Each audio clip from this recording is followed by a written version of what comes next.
In 1992, ethnobotanist Terence McKenna introduced a groundbreaking theory addressing a long-standing mystery in proto-human development. In his book, Food of the Gods, The Search for the Original Tree of Knowledge, McKenna presented his hypothesis, sparking debates and decades of intrigue and deep discussion. For years, scientists have debated one pressing question.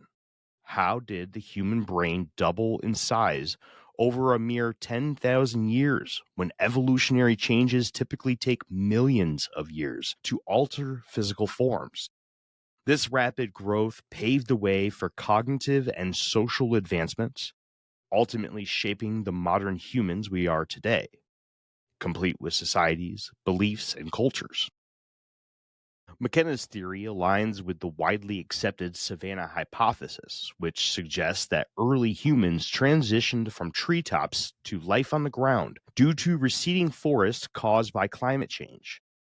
While the savanna hypothesis explains how we evolved into upright, hairless beings, transitioning from the genus Pan to Homo, McKenna's focus was on our brain's extraordinary evolution. Specifically, he questioned how our ancestors achieved such rapid advancements in brain size and intelligence. As our ancestors adapted to life on the African savanna, they encountered something absent in the trees: animal shit. Specifically, the feces of grazing herbivores, such as hooved animals that roam the grasslands. This dung provided the perfect environment for a certain type of fungus to grow, a fungus containing psychoactive compounds. It only took one curious primate to pick up a mushroom from a pile of dried shit, chew it, and experience a psychedelic journey. According to McKenna, this seemingly simple act marked the beginning of humanity's extraordinary cognitive evolution. This pivotal moment, when our distant ancestor consumed a psychedelic mushroom growing in animal dung, may have set humanity on a trajectory of enlightenment. McKenna proposed that this event unlocked new ways of thinking, laying the groundwork for religion, culture, technology, language, art, architecture, and even self-awareness. Today, we explore Terence McKenna's stoned ape theory. Welcome back to Infinite Rabbit Hole. All right, welcome to Infinite Rabbit Hole, everybody. Today on this groovy Sunday, on our 200th episode, we're going to talk about the stoned ape theory. We're also going to introduce the host. Since Jake always gets really mad that I introduce him first, we're going to introduce Jeff. Jeffrey. What's up? How you doing, man? Feeling groovy tonight? Dylan, bro. Huh? Feeling groovy? I'm feeling pretty groovy, man. Yeah, I'm stoked. This is one of my favorite topics in general. It's super interesting. It is. It's fucking awesome. And Give me a cool, bro. And I like that mine has a lot of purple on it because it's my favorite color. Yeah? Yeah. Oh, we could have purpled you up a little bit better then. Well, now you know. Now I know. I guess you're just gonna have to buy one. Feel free to purple mine up. Can you pin my chat message so that it stays up for all the newcomers in the chat, and the one with the alerts on it? That way everybody knows what's going on. Pinned. Gotcha. Perfect. Yeah. So yeah, I'm happy you're doing good, man. Good. Thanks, buddy. Yeah. That was awkward. Jacob. There you go. What's up, dude? Nice room. Appreciate it. Yeah, I just got it all set up again today. And I'll be building some floating shells back there, putting a TV up on the wall so it has the Infinite Rabbit Hole logo while we're doing this. And then also I can just spin around and watch like documentaries for like research purposes and whatnot. But bro, last night was fun, bro. We had Skeeter and his wife Amanda over, and I definitely overserved myself.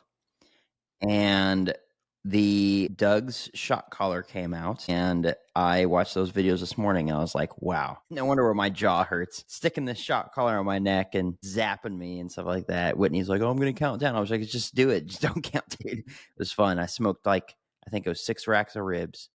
But yeah, having them over, it was great. I don't know, hopefully we'll see something good podcast-wise come from that. That remains to be determined as far as like what we're going to announce and everything, but we can announce it. Well, we asked Skeeter because he is a tech guy. He DJs weddings and things like that. And when we did the Elmwood UFO Days event, every presenter before us had a microphone that sounded like they were talking through a bucket of water, just wah wah wah wah wah. And then the projector was a little bit small for the size of the screen they were trying to put it on, but it was still super blurry. And so before we got on there, Skeeter messed around with the audio and the video and got everything kind of dialed in as best as he could. So we were able to come in really crystal clear. And then the video or the slideshow we had up was actually was pretty clear as well. And so Jeremy and I had him and his wife over for dinner, or they came over to our house, and asked him, hey man, you want to be our tech guy? You know, I don't know where that will go to. It might be, you know, when we eventually get an actual studio and we do something like that, or when we do presentations or whatever, you know, come along with us and help us to set up all the tech stuff. And because we don't know anything about it, but he does. So it was pretty cool. So they came over, we played Cards Against Humanity, and yeah, it was a good time. It was a lot of fun. Hell yeah, man. Hell yeah. No, we need to start slowly growing the team. I mean, we've got some things on the horizon that are gonna require a bit more people, and Skeeter fits really well. I mean, he's local, you know, so he's not far away. He did a hell of a good job at UFO Days, saved our ass for sure, and that was incredibly appreciated. But yeah, so we're about to do this first giveaway. Let's do this, because it doesn't always. We gotta wait a little while, I think, right? Because more new people may join the chat. Right. Okay. Well, we're gonna do a couple giveaways today. Okay. And is that message pinned? Like, there's no limit on that timer, right? I just want to. Yeah, no, I put it there for good.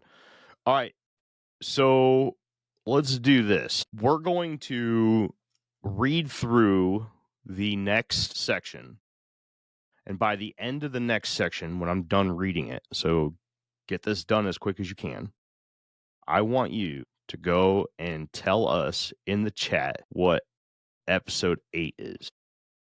If you can tell us what episode 8 is, your name will be added to the randomizer that Crystal's going to do. Like they get another raffle, like another ticket? Is that how we're doing that? Well, because it doesn't show everybody's name. I want to make sure everyone gets it. So in order to be in the raffle, you got to be active in the chat. So yeah, everybody who's said anything in the chat thus far is on the randomizer. So except for her and Jake. Okay. Well, that's fine. We could do that then. That works. If you're in the chat, say something by the end of the next section, and you will get added to the thing, and we'll pick right after that. Sound good? She's got to. I'll let you know how this is working, so that you could think about this, right? Because I see you thinking it's a wheel, right? And she can add whatever name she wants to the wheel. So if you want to add trivia to it, if whoever's like the first person to get it in the chat, for instance, like we can give your name twice on the wheel, right? So you have like another raffle ticket, for instance. But yeah. Well, let's do that. Wheel. Yeah, you could be on the wheel 4, 5, 6 times if you're the first person to get the answers right on the trivias, and then obviously your chances of winning are much higher. All right, episode 8. If you want to get your name on the wheel for a second spot, sound good? There you go. All right, let's. We're gonna read off this next section, and by the time we're done reading it, Crystal, we'll before we do our thoughts and stuff, we'll jump right into. All right, you guys ready? I didn't hear anything. I don't have you guys up right now. Yeah, I'm muted. Oh, okay, good. Psilocybin and evolution. Psilocybin is a naturally occurring psychedelic compound found in over 200 species of fungi. When ingested, it produces a range of physical and psychological effects, including pupil dilation, increased heart rate, elevated blood pressure, vivid visual hallucinations, psychosis, and even panic. These experiences, collectively known as a trip, can vary greatly depending on the type of mushroom consumed, the user's environment, and their emotional state at the time. factors that often determine whether the trip is positive or negative. Although psilocybin remains illegal in most of the United States, exceptions exist, such as its supervised use in Oregon and California. To many, the prohibition of such substances might seem self-evident. Drugs are bad, okay? But what if compounds like psilocybin, DMT, LSD, ketamine, peyote, and ayahuasca hold the key to unlocking untapped potential within humanity? More intriguingly, what if psilocybin, a naturally occurring compound, played a pivotal role in shaping the very essence of modern human cognition? A common misconception is that psilocybin-containing mushrooms, often called magic mushrooms, grow exclusively on the feces of grass-fed cattle, while animal dung, particularly that of herbivores, provides an ideal growth medium. These fungi are not limited to that environment. Terence McKenna's seminal work, Food of the Gods, The Search for the Original Tree of Knowledge, highlights evidence suggesting that ancient humans consumed psilocybin-laced mushrooms nearly 1 million years before the domestication of cattle in Africa. McKenna also draws attention to a puzzling discrepancy in evolutionary timelines. While physical adaptations in humans, such as changes in brain size, typically unfold over tens of millions of years, the human brain underwent a dramatic transformation in just 3 million years, with the most significant growth occurring within the last 10,000. This rapid evolution, which doubled brain size and introduced complex cognitive abilities like language, self-reflection, and culture, defies conventional understanding of evolutionary processes. Why did such groundbreaking changes occur in such a brief period? McKenna proposed that psilocybin mushrooms might have been the catalyst. He theorized that early human ancestors, upon consuming these fungi, experienced profound hallucinations and altered perceptions, which introduced them to novel ideas, unexplainable entities, and abstract environments. These experiences, McKenna suggested, may have accelerated brain development by rewriting neural pathways and adapting the mind to process new, complex inputs. Just as modern tribes in the Amazon chew espila leaves for medicinal purposes, addressing issues like indigestion and inflammation, our ancient ancestors may have discovered the benefits of psilocybin mushrooms. Over time, these fungi may have become a staple in their diet and culture, sparking an unprecedented leap in cognition and paved the way for the emergence of modern humanity. All right, there it is. Man, there's a lot of people. So that's why it's illegal. They don't want humans to get better than what they are. Facts, yeah. Yeah. That's it. All right. We ready to do it? Okay, so for those who died was the first one to put the correct answer. Kid was the first one to put the entire answer. So, do we put both names on the wheel? I was just going to go to whoever answered it. Okay, so then for those who died, gets the second name on the wheel. Oh, I see. Yeah, she put part 2. Got it. Yeah, I don't think it needs to be that technical. We'll go with for those who died. Kid's got an in for it anyways. She's all right. Are you gonna do it all? You gonna do it now? He's going to do the first one. Yeah, put it up on the screen. That way we can start Okay. talking about this. Yeah, share it on the screen. You want me to do it? Yeah. Oh, okay. I got you. I'm sorry, guys. This is the first Yeah. time we're doing this, so I'm sorry, everybody. shut up. There you go. Wait, Skeeter says he's out of the draw. Well, he's in it now. That's it? Come on, Just here. 5 people? That's it? That's all that's been in the chat. Bro, we You had got- If tons of you people in want a here. free shirt, you got to say something in the chat. Just say hi, say you guys suck, whatever it is. I don't care. Say we hate the show. We're watching it and laughing at you, not with you. I don't care what you say. We're right. laughing at you, not with you. Spin the wheel. Let's do this. Who's got a shirt? Skeeter. There it is. Skeeter. Skeeter gets the first shirt. Hell yeah. Skeeter said he didn't want one, but he's still getting it. Yep. It's all right. It looks like everyone's going to win a shirt today anyways if there's only 5 people. Patriot says, where's digital ass hat when you need him? True. Fuck that guy. All right, cool. Skeeter, you know how to get in touch with me, man. Woman says Actually- this was rigged. Actually, I know his side. She did say she was here. Look at that. So here's what we're gonna do. We're gonna leave his name on the wheel. And if he wins another one, then he can shout out whoever else he have in the chat, and they can have the shirt. Yeah, that'll work. We can't take his name off?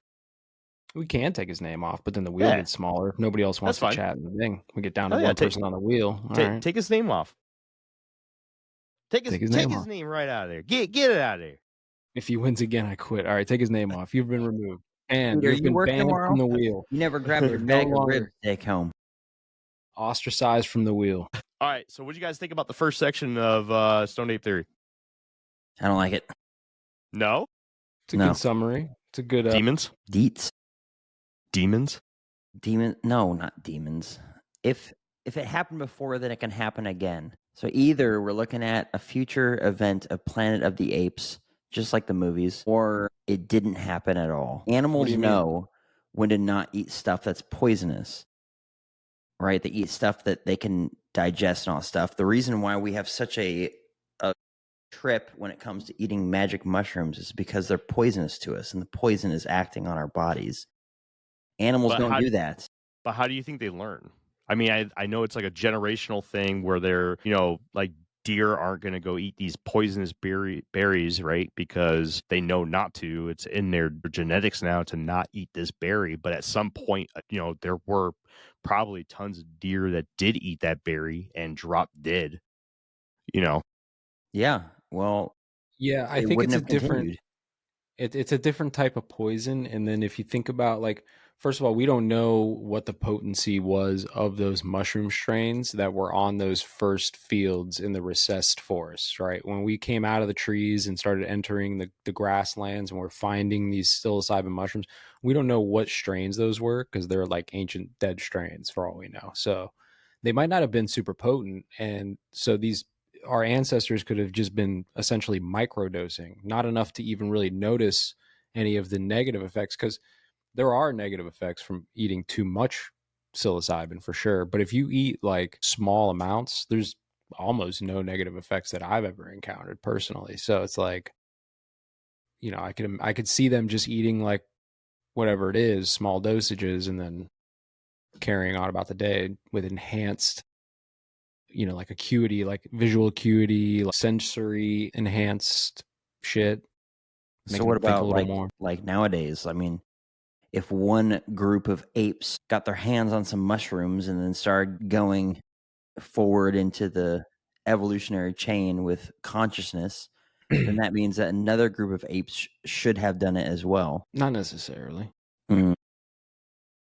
Because then you got to think about the Mhm. receptors too. Like, why do we have the receptors in the brain to even like have the psychedelic spiritual stuff. experience? That's possible too, right?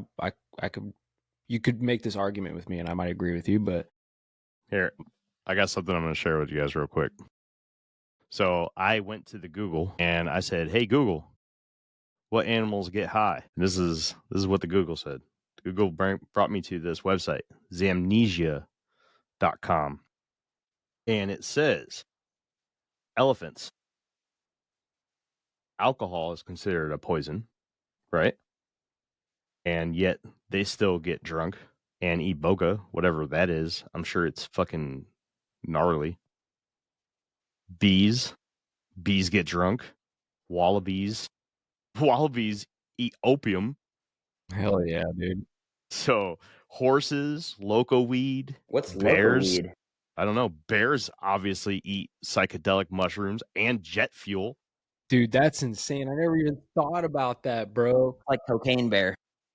Like they're out there just like on mushrooms when they're attacking people. Like, that's insane. Let's see. Bighorn sheep, narcotic lichen, reindeer, fly agaric, whatever that is, cats, catnip or catmint, capuchin monkeys and lemurs, hallucinogenic millipedes.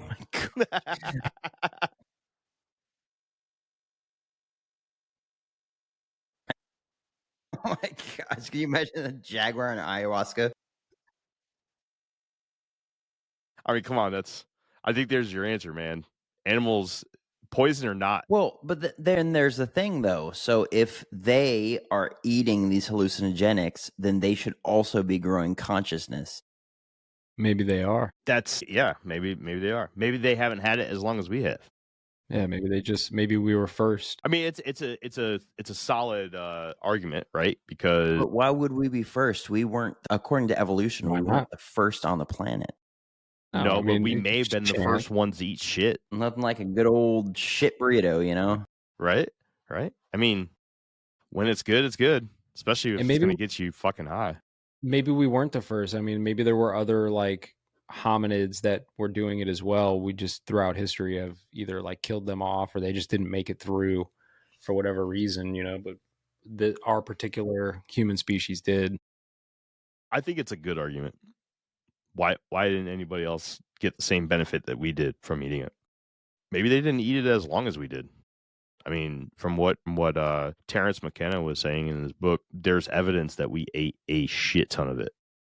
Well, they're finding new humanoid species. I don't know what the right terms are for this, but like, you know, the Neanderthals, you got like Denisovans, like there's these other humans that weren't quite humans, right? That have since died off because of time, right? Let's just say that. And, you know, we don't know if they were as conscious as we were. I mean, we have to assume they were because some of the skulls and shit that they found were like not necessarily as big as ours, but I don't know. Some of them were elongated and even bigger. So maybe some of them were even smarter and more developed in that sense than we are now because they started before us. I'm just saying that we, for whatever reason, made it through time to now. They didn't. Whatever happened. Younger Dryas might have killed them. Maybe we killed them. Maybe whatever the fuck killed them. I don't know. Maybe, you know, the fire and meteorites that took out Gomorrah and whatever. What were the cities that God destroyed in the Old Testament? Sodom and Gomorrah.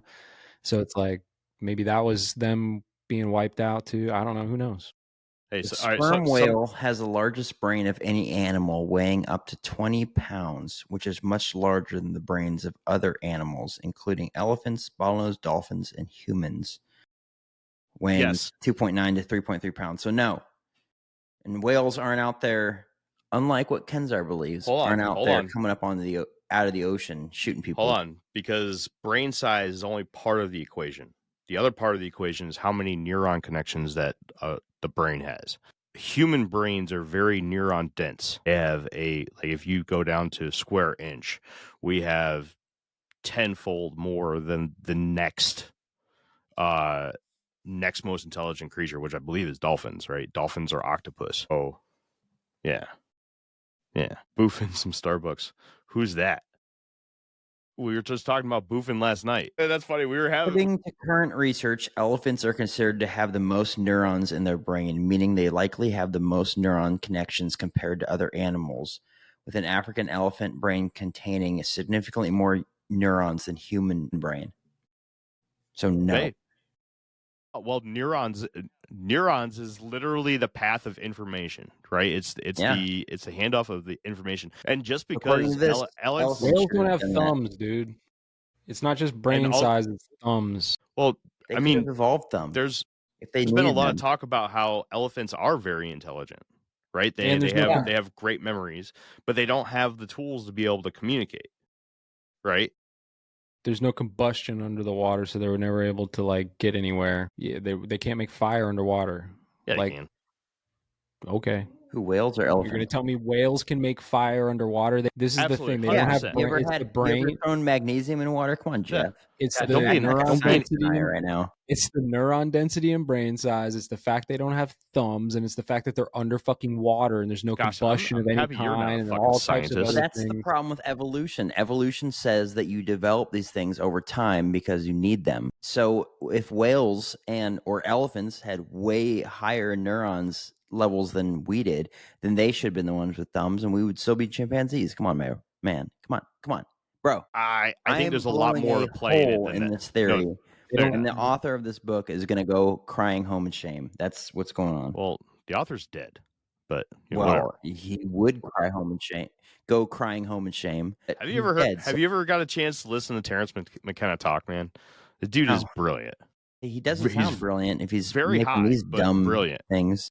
Dude, Terence McKenna and his brother Dennis McKenna lived a wild life back in the day, man. And like the things that he talks about is just like so deep and like philosophical and just crazy shit. Deep and philosophical, maybe, but that doesn't mean it's true. Not necessarily. No, it's just theories, but it's, it's there's some good arguments to be made. I don't necessarily think that the stoned ape theory is like the end all be all. Like we came out of the trees, we ate mushrooms, and here we are. No, I think there's a lot of other things that could happen, including, including like intervention from spiritual beings, right? But we get into I think it's just a part of it. I think that the mushrooms is just an aspect of that. Adaptation, let's just say. The reason why our brains are sophisticated enough to be able to, I don't know what's the right word, have an effect, I guess, from these drugs is because that's what heaven is like. The Bible says, no eye can see nor ear has heard the things that are awaiting you in heaven.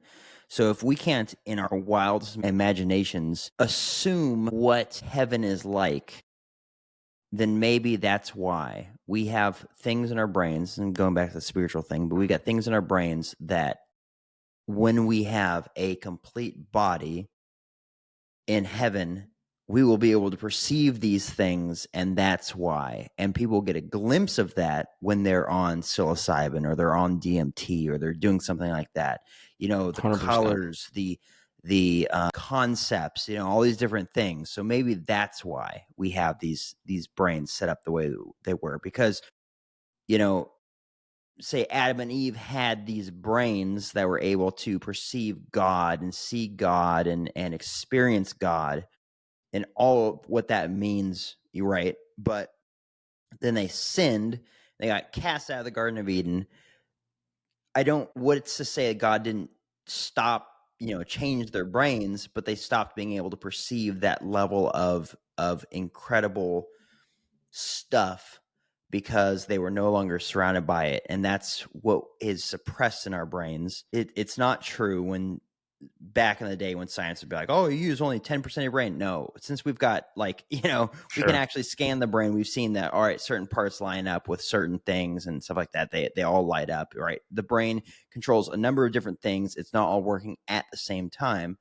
But the fact that we can take these drugs and have these effects and see these sorts of things and hear and smell and taste and touch and all that sort of stuff, maybe that's because when we are full and complete in the afterlife, we will be experiencing that. I mean, I don't disagree with that at all, man. I mean, I've said many times on the show, like a lot of my most like profound and what I would only classify as some sort of spiritual experiences always happen with psychedelics. So I'm with that, right? And I've always said with them when I'm with my friends doing this stuff, it's like, man, this is like reality with the filter being removed, right? Like you're seeing reality for what it is, which includes like the realms of the spirit realms and things like that. Yeah, the veil gets lifted off, right? Exactly. Right? Yeah, and this is why like a lot of tribes and cultures had like the idea of the spirit journey, and you would take the psychedelics and you'd have the spirit journey and walk amongst the way.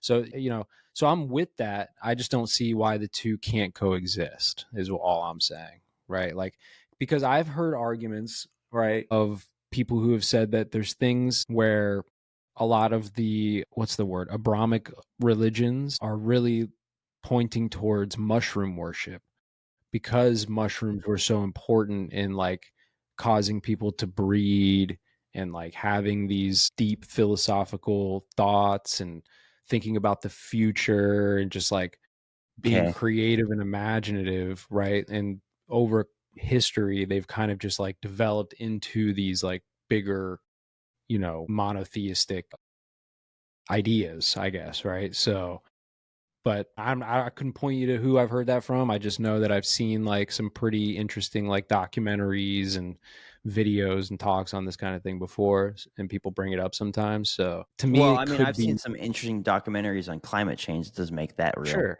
Yeah, no, I'm not saying it is. I'm just saying that both things could be true, right? Like I'm just leaving it open for both is what I'm trying like, to do here, because gosh, what's the name? only because I've had those experiences, bro. That's the only reason. Like, because I've literally like been in the void in infinity, surrounded by an internal energy that was comforting me into the infinite, bro. I existed there for all time, right? It's the only way I could explain it, is I was in what you would call heaven. I So when it has to be. excuse me, when I was trying to find out who this Jesus guy was, right? I was like a militant atheist. I hated the idea of God, but my life sucked. And so I was just like, all right, well, let's try to figure this whole thing out. Why does my life suck? And so I started looking into all the world religions and all that sort of stuff. And eventually I got to Christianity, and there was one of the apologists that I used to watch. His name was Frank Turek, and he does a lot of like college campus Q&As and things like that, right? And he has a couple books out and everything, but he said, because someone said, why can't evolution exist just because Jesus exists? And he's like, honestly, evolution and Jesus can go hand in hand. Like, even if evolution is real, that doesn't take anything away from Christ. It just adds extra steps. And I was like, yeah, that's fair.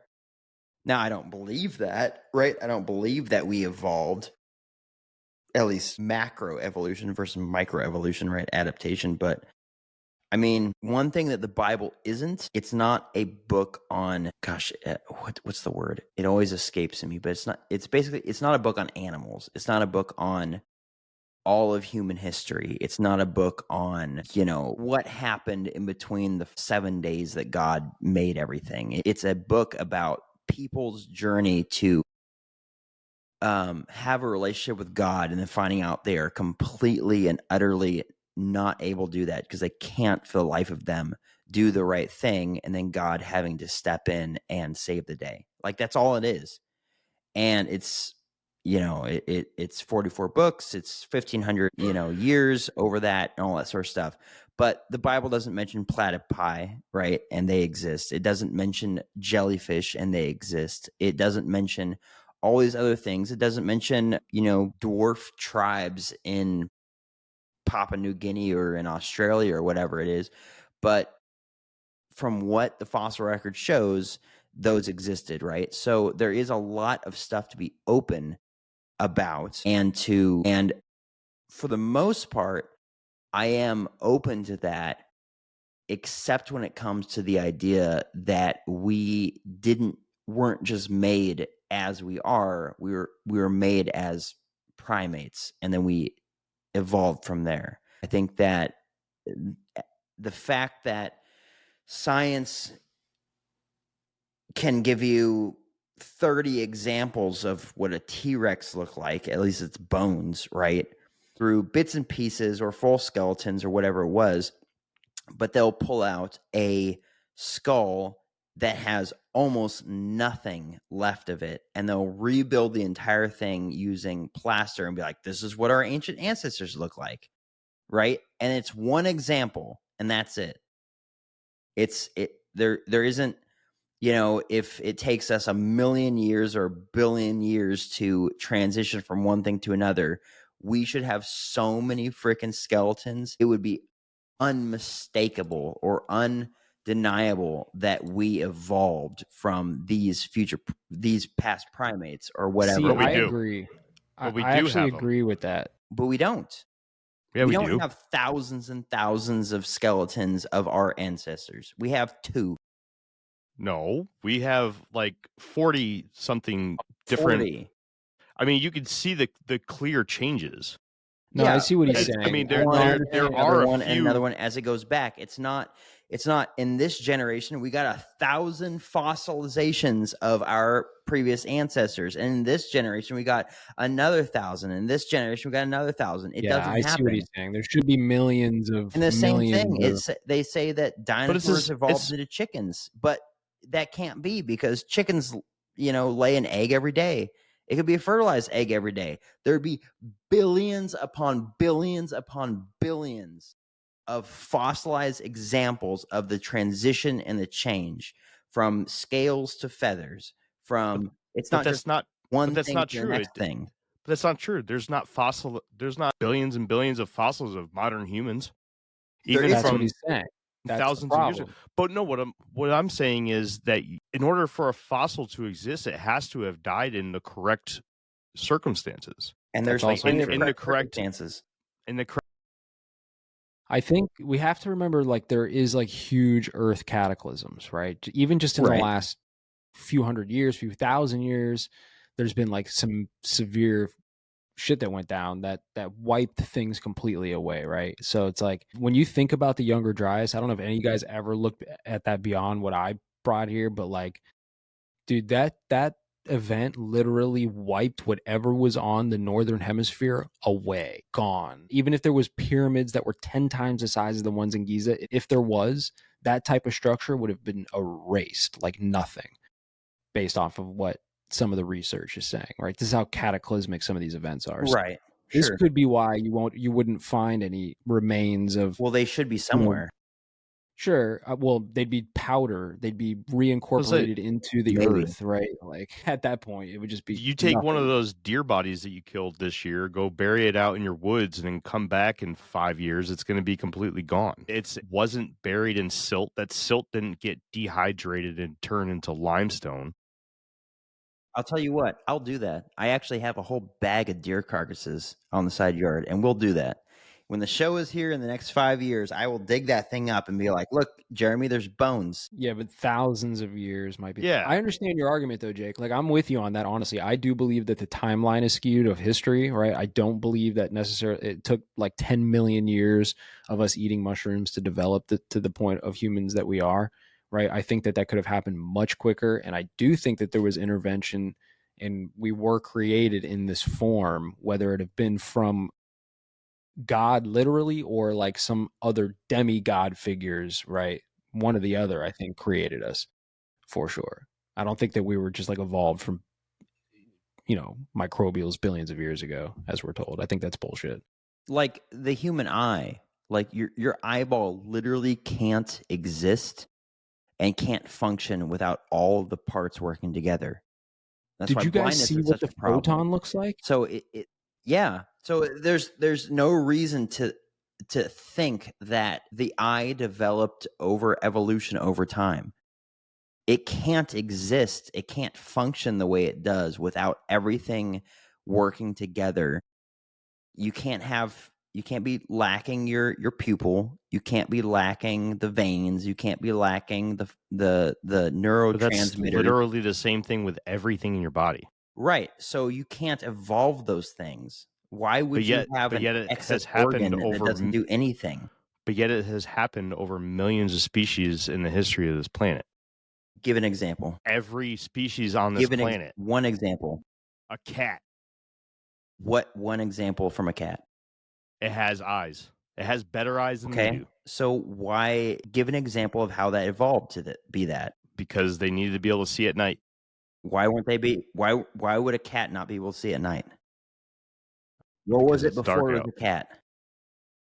And give accurate proof that this thing evolved into a cat. Yeah. Whatever the thing was it a marsupial? Was it some sort of like shrimp? And then it suddenly evolved into a cat. Like what was it? I mean, if you want to go all the way back, dude, you're talking about single cell organism.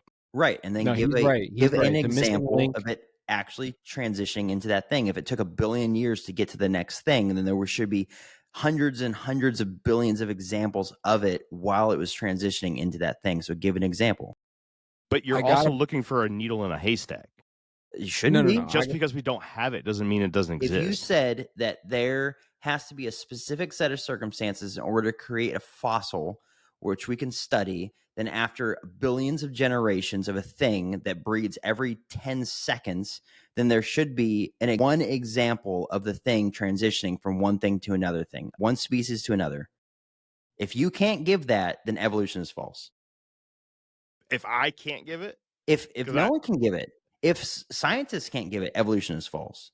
I have to kind of back Jake here a little bit because I do think he has a point that there's too many things that are coincidences that have to have taken place for us to have just evolved in this position. And I'll just use the eye as an example, right? If you've seen recently, they know what the photon looks like, and it literally looks exactly like an eye. And it's just interesting to me that the photon, the particle of light, the thing that our eye takes in for our brains to decode and think, looks like the thing that is observing it. It's like the whole quantum thing, right? Like it is the thing that we're observing, Like right? how And the universe looks like an atom. right, this has to be like a creation of some kind, right? Like Well, and so my hold on. only debate is like is this creation within another creation, right? Or is this the creation? So like that's the thing I think that people could debate, because if you're religious, of course you're going to think that this is the creation made by the creator. If you're not, and you think of like multiverses and you're more into like the science realm, you're going to think that this could potentially be a creation within creation, like in layers beyond, right? So Like an But like, onion. hey, And parfaits. Parfaits have layers. see, man, okay. First of all, I'm not against creationism. I'm just not in the same boat as thinking that there is one entity that created everything, right? There could be a creator that's not a physical entity or a spiritual entity, right? Mhm. It could be something that we absolutely just don't understand. But even if there is Sure. a creator, to think that people or whatever, something that's living doesn't adapt to the way Well, that they live and that's why or to their environment. I mean, just look at the skin tones of people that lived and in that's why Africa we on the plains. differentiate micro versus macro evolution. Adaptation is something completely different than It's not. hardcore evolution where one species transitions to another. Black people and Asian people and Hispanic people are not biologically different than white people, right? They have different melanistic characteristics, but they're not biologically different. If I have AB negative blood and there's They are absolutely biologically different. No. That's how you can look at someone's blood and tell where they're from, is because No, they have they're not. biological bookmarks in their I biologics. can't- Yes, you can. I can't take my 21 and AB me will negative tell you that they blood. can. I can't take my AB negative blood Ancestry.com and will give tell it to you my that they freaking can. dog and they survive. It would Well, die if I did a blood transfusion. You're talking about two different species. Yes, that's what I'm talking about. They're not biologically different. I can take my AB negative blood and give it to a black person or a Mexican or a Asian person or someone from Hawaii that has AB negative blood and they will survive, right? I cannot give it to my dog. He will die, right? They're not biologically separate. The only thing that separates us is our facial features and our body features. Our DNA is the same and our melanistic traits. That's it. So you can't. I think. But going from you're one species to another it's just a species semantic is completely misunderstanding, but yeah. I think that. I mean, Jake, I love you, man, but I think you're lacking knowledge on taxonomical information. What I'm saying. I think He's it's the just other way using the around. wrong. He's using the wrong terminology is the problem. That's what's bothering. He's triggering you because he's saying that they're not.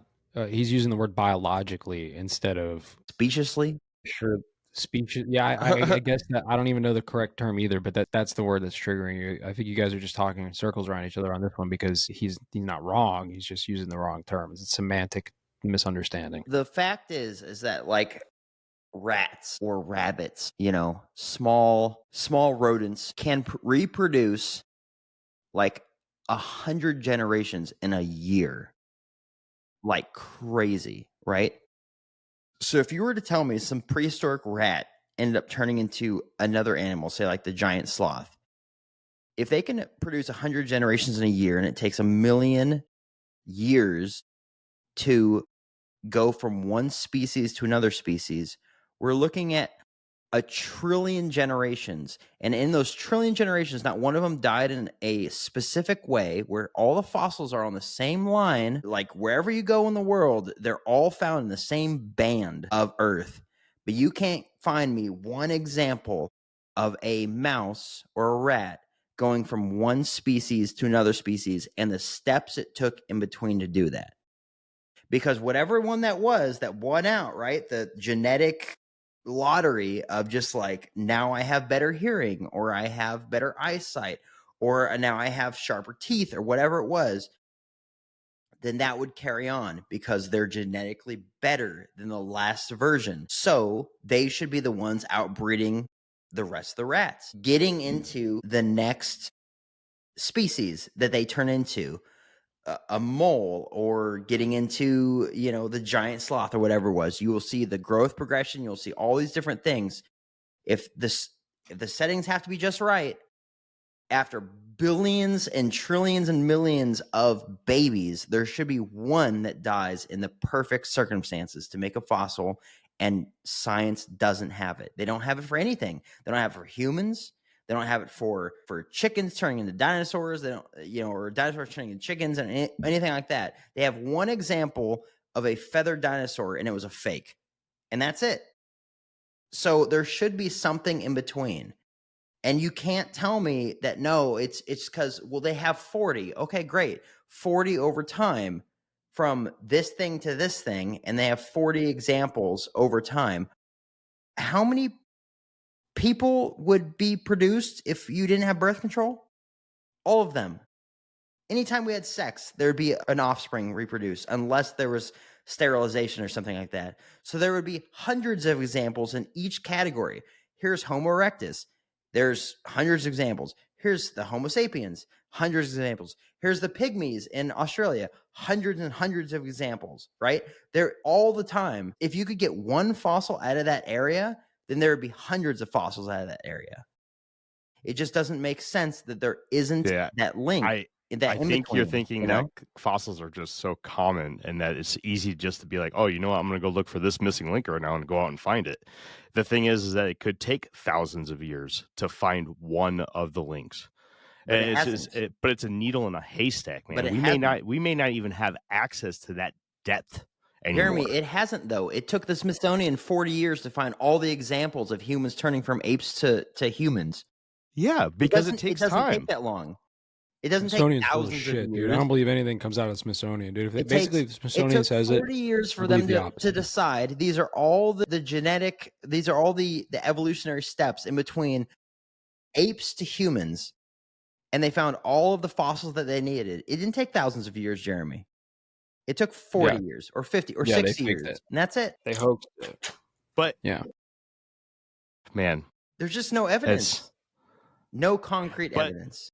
But even that list that you're talking about is incomplete. A lot of those are just filled in with conceptions.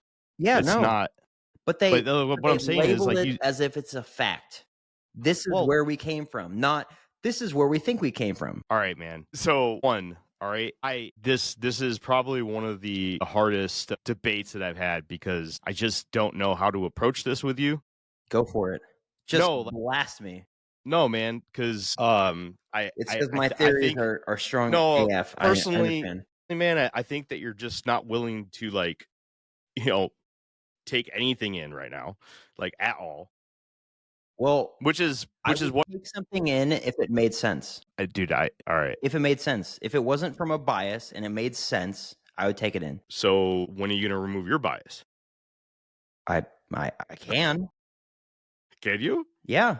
Okay. But what you're saying to me what you're saying to me from your brain, as far as what makes sense to you, and the information we have as far as what the scientists say, doesn't align.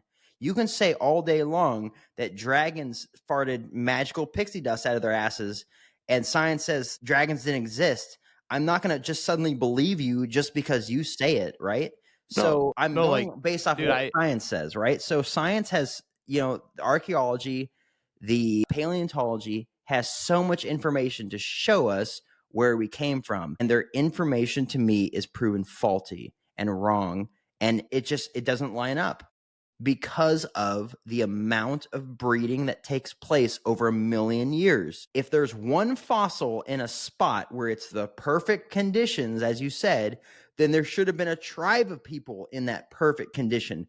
Human beings or people transitioning into humans or evolving into humans aren't just singularly out there in the middle of nowhere like a lion. They don't do that. We're tribal. So one person falls down into quicksand, dies, the entire tribe then has to jump in there with him?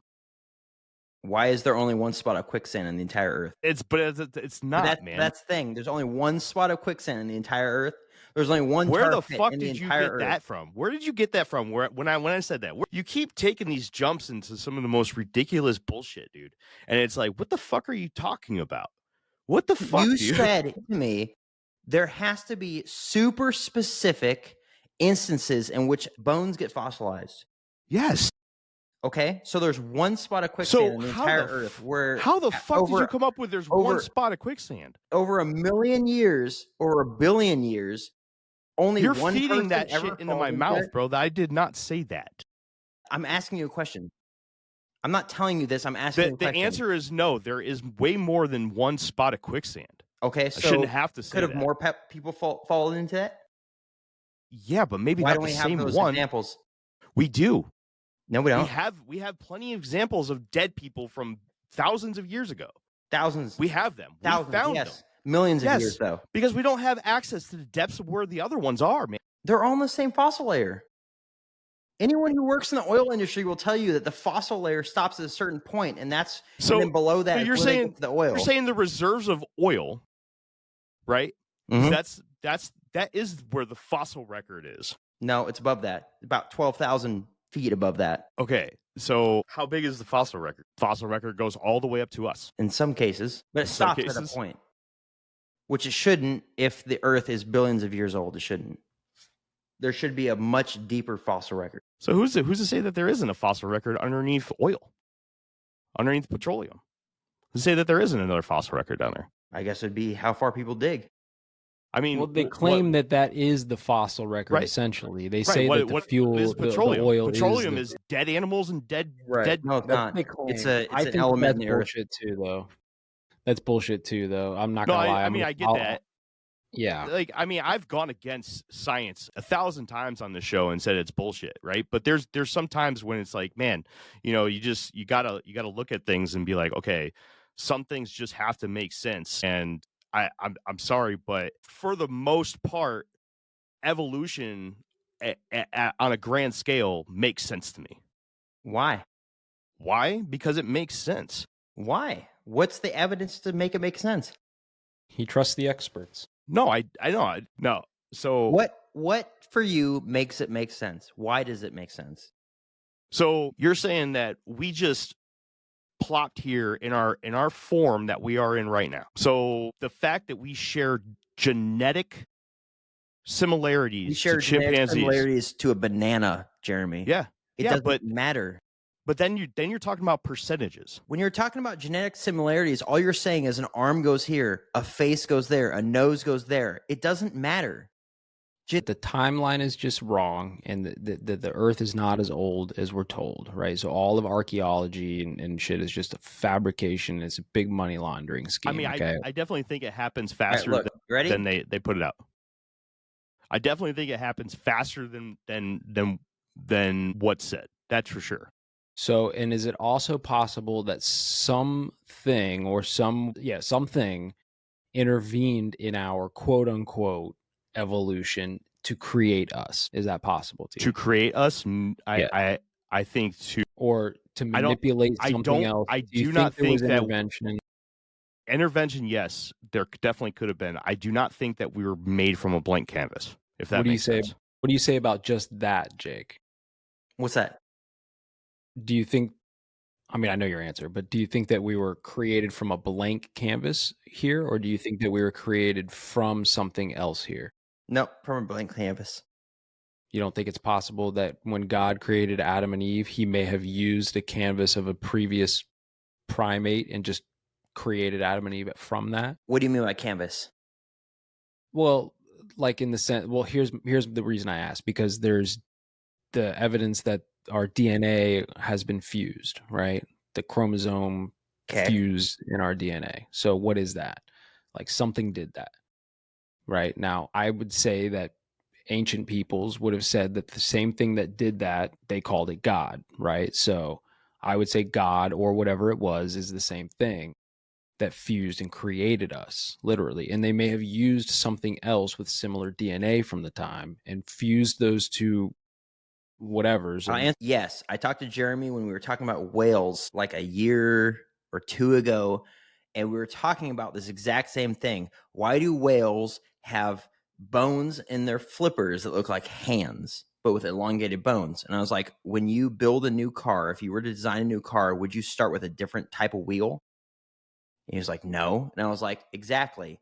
You start with the same wheelbase. You start with the same engine base, maybe, unless you want to throw some flair in there, right? And the same chassis design, but you design the outside of the car different so that it matches your models of your, maker or whatever, Toyota, Ford, whatever it is, right? But it's same wheels. You're not making a new type of wheel. But Could God have utilized the same things he already had on the planet from the day before? Maybe that was a million years, who knows, or a billion years, right? The day before, whatever God considers a day, right?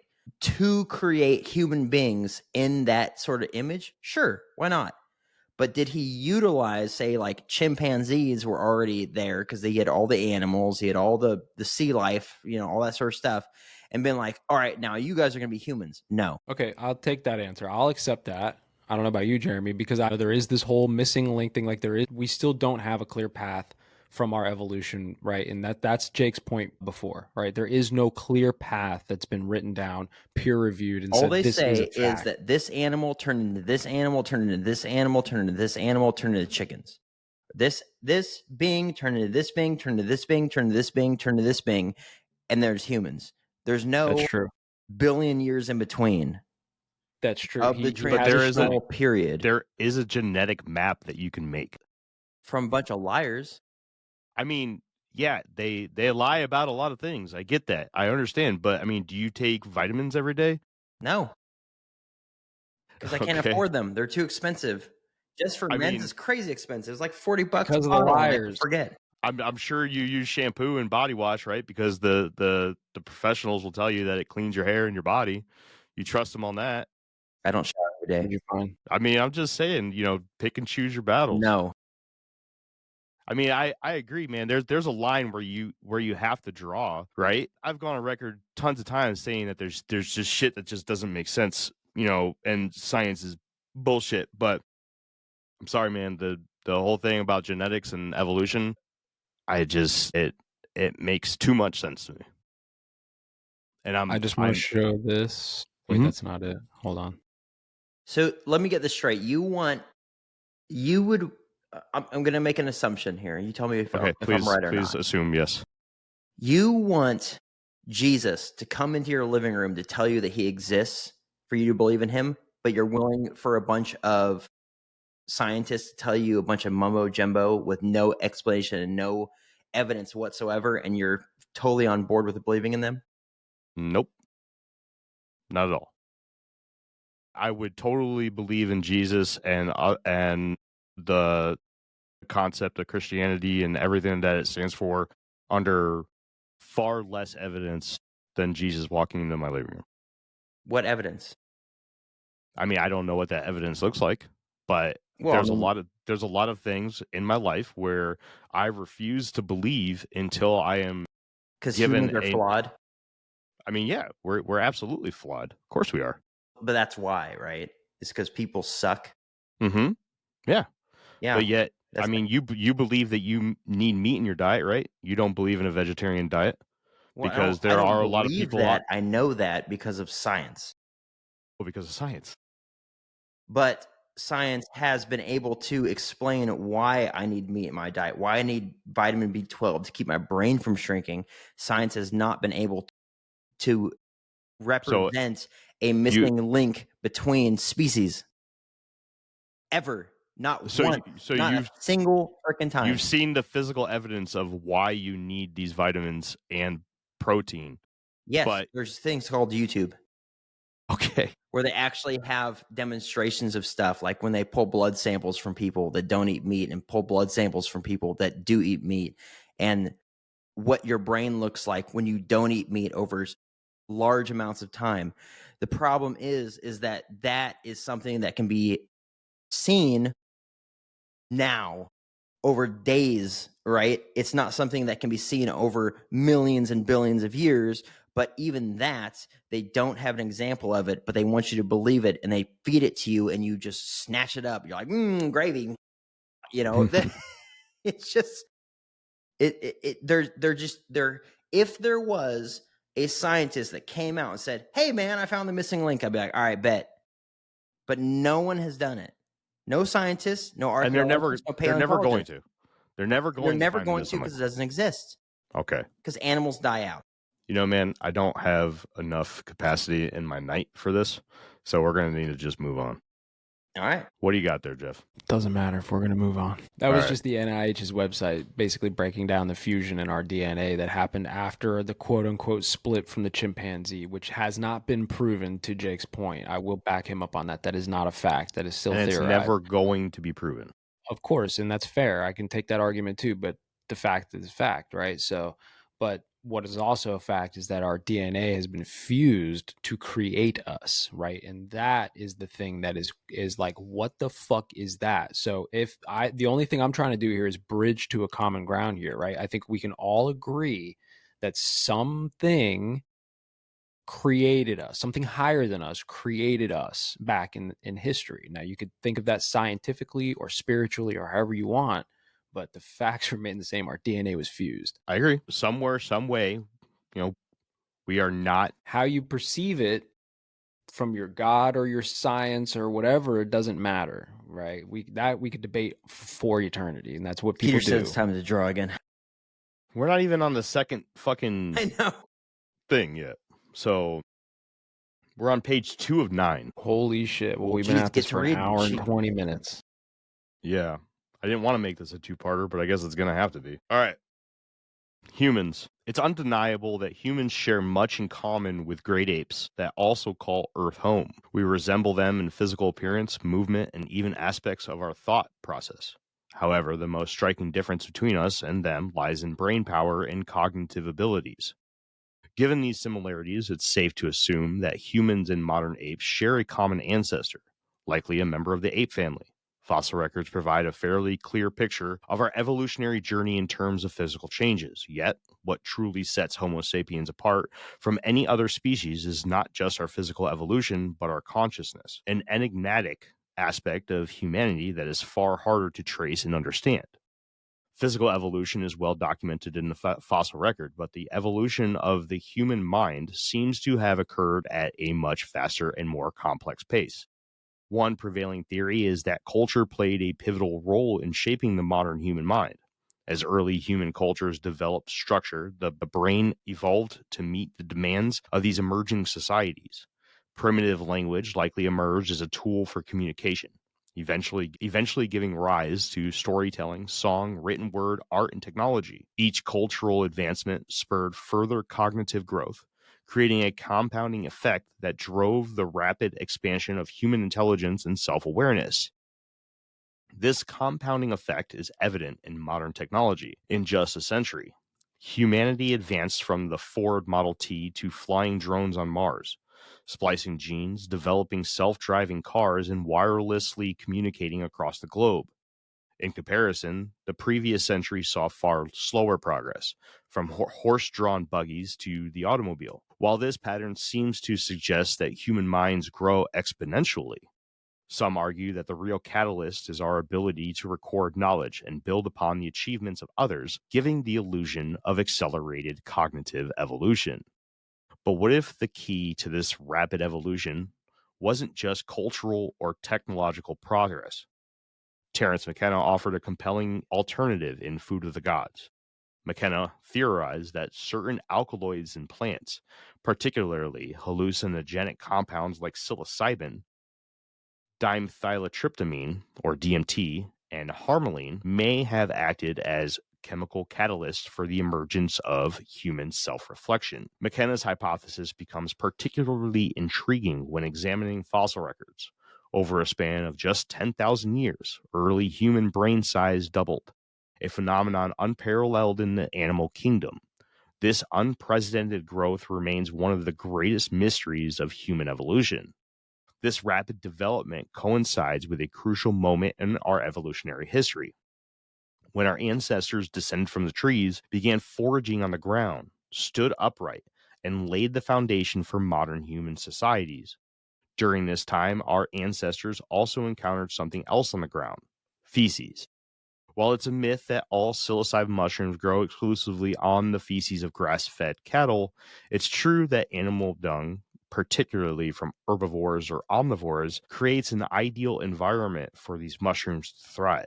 Herbivores that graze on grasses containing molds like ergot, which also possesses hallucinogenic properties, likely contributed to the proliferation of psilocybin-laced fungi in these environments. Could these mushrooms have played a role in accelerating the evolution of the human mind? McKenna believes so, suggesting that the psychedelic experiences they induced may have triggered profound changes in perception, self-awareness, and creativity, setting humanity on a unique evolutionary trajectory. I wish there was a way to have. So I saw some news thing maybe a couple months ago where they were talking about like we might be on the verge of being able to like record dreams and actually play them on a screen so you could see them in real time. If there was a way to take animals that ate psilocybin or whatever to see what sort of trips they have, I'm sure it'd be crazy. Like, it wouldn't just be like, yeah, you know, I'm foraging in the woods and stuff like that. It'd be like, I'm foraging and there's dragons and all this sort of stuff. Maybe. I don't Bro, know if how you could much social just see influence and I don't know, pop culture or whatever it is adds to your trip as far as what you see while you're tripping. It depends on set and setting, to be honest with you, but it would be interesting enough just to be able to see what like a cat sees normally without them being on psilocybin, right? Because different animals are seeing in different light spectrums too, right? So yeah. Ultraviolet. I always and all think that stuff. about that, Sure. like with my cats. I'm like, are my cats able to see the Wi-Fi waves? Are they? Because you ever see your cat or whatever that they're staring at the fucking wall. You're like, what are you staring at, dude? It's like, well, maybe they're just staring at like the cell phone waves bouncing off the wall or something, Wouldn't that be a trip? right? What do you think, Jeremy? Yeah, that'd be cool. Where I'm going to debate you? Huh? I You've never got seen that all movie. my stuff out in the first half. We're good. No, I'm not worried about a debate with you. He's never seen that movie. The one we were just talking about, Jeremy. What you're talking about? We weren't even talking about you it. weren't We listening. weren't even paying attention. Oh. Got right. him. Let's do this next bit and we'll do another giveaway. All right. Sound good? Yep. Science and thought. Throughout history, numerous trials have been conducted to study the effects of psychedelics on the human mind and body. One notable experiment mentioned in Terence McKenna's Food of the Gods was conducted by Roland Fisher in the late 1960s. Fisher administered small doses of psilocybin to a group of graduate students and observed their reactions to a visual test involving parallel lines that eventually skewed slightly.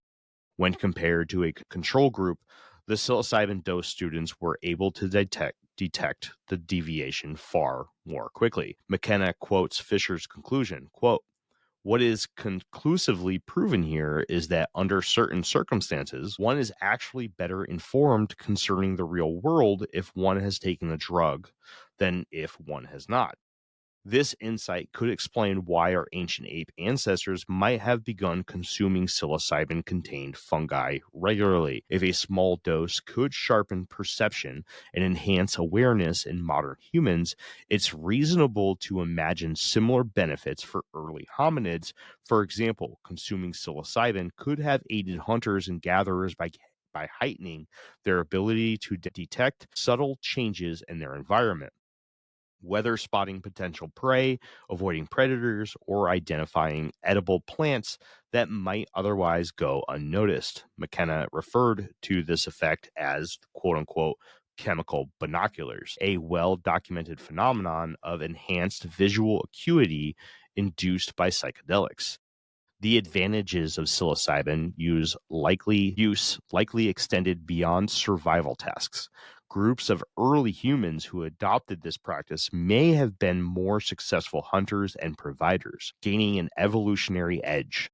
These individuals would have been more attractive mates, passing down both their genes and their knowledge to subsequent generations. Over time, Those who did not consume these mushrooms may have been outcompeted, leaving the mushroom ingesting lineage to thrive. Also proposed that psilocybin's effects varied by dosage, each contributing uniquely to the human development. Low doses, as mentioned, small amounts of psilocybin enhanced awareness and perception, aiding in hunting, gathering, and tool usage. This increased efficiency would have directly benefited survival. Moderate doses. Medium doses of psilocybin are known to induce physical arousal, potentially increasing sex drive. This could have led to higher rates of reproduction, presenting new challenges for early human groups. The need to feed and care for larger numbers of offspring may have driven innovation, social organization, and problem solving, leading to compounding levels of intelligence. High doses. Large amounts of psilocybin can trigger intense hallucinations, creating vivid, real-feeling visions. These experiences could have laid the foundation of early belief systems, myths, and religious ideologies, encountering quote-unquote otherworldly entities or extreme scenarios in these hallucinatory states might have sparked a sense of spirituality or awe, shaping the beginnings of human storytelling, ritual, and community bonding. Across all three levels of psilocybin use, the influence on early human development would have been profound. Enhanced sensory perception, heightened reproduction, and the emergence of belief systems could have driven genetic diversity, cultural growth, and stronger social cohesion. In essence, McKenna's hypothesis paints a picture of our quote-unquote mushroom-munching ancestors as highly perspective, sexually prolific, and innovative early humans. These traits may have given them the edge needed to outcompete others, ultimately laying the groundwork for modern humanity.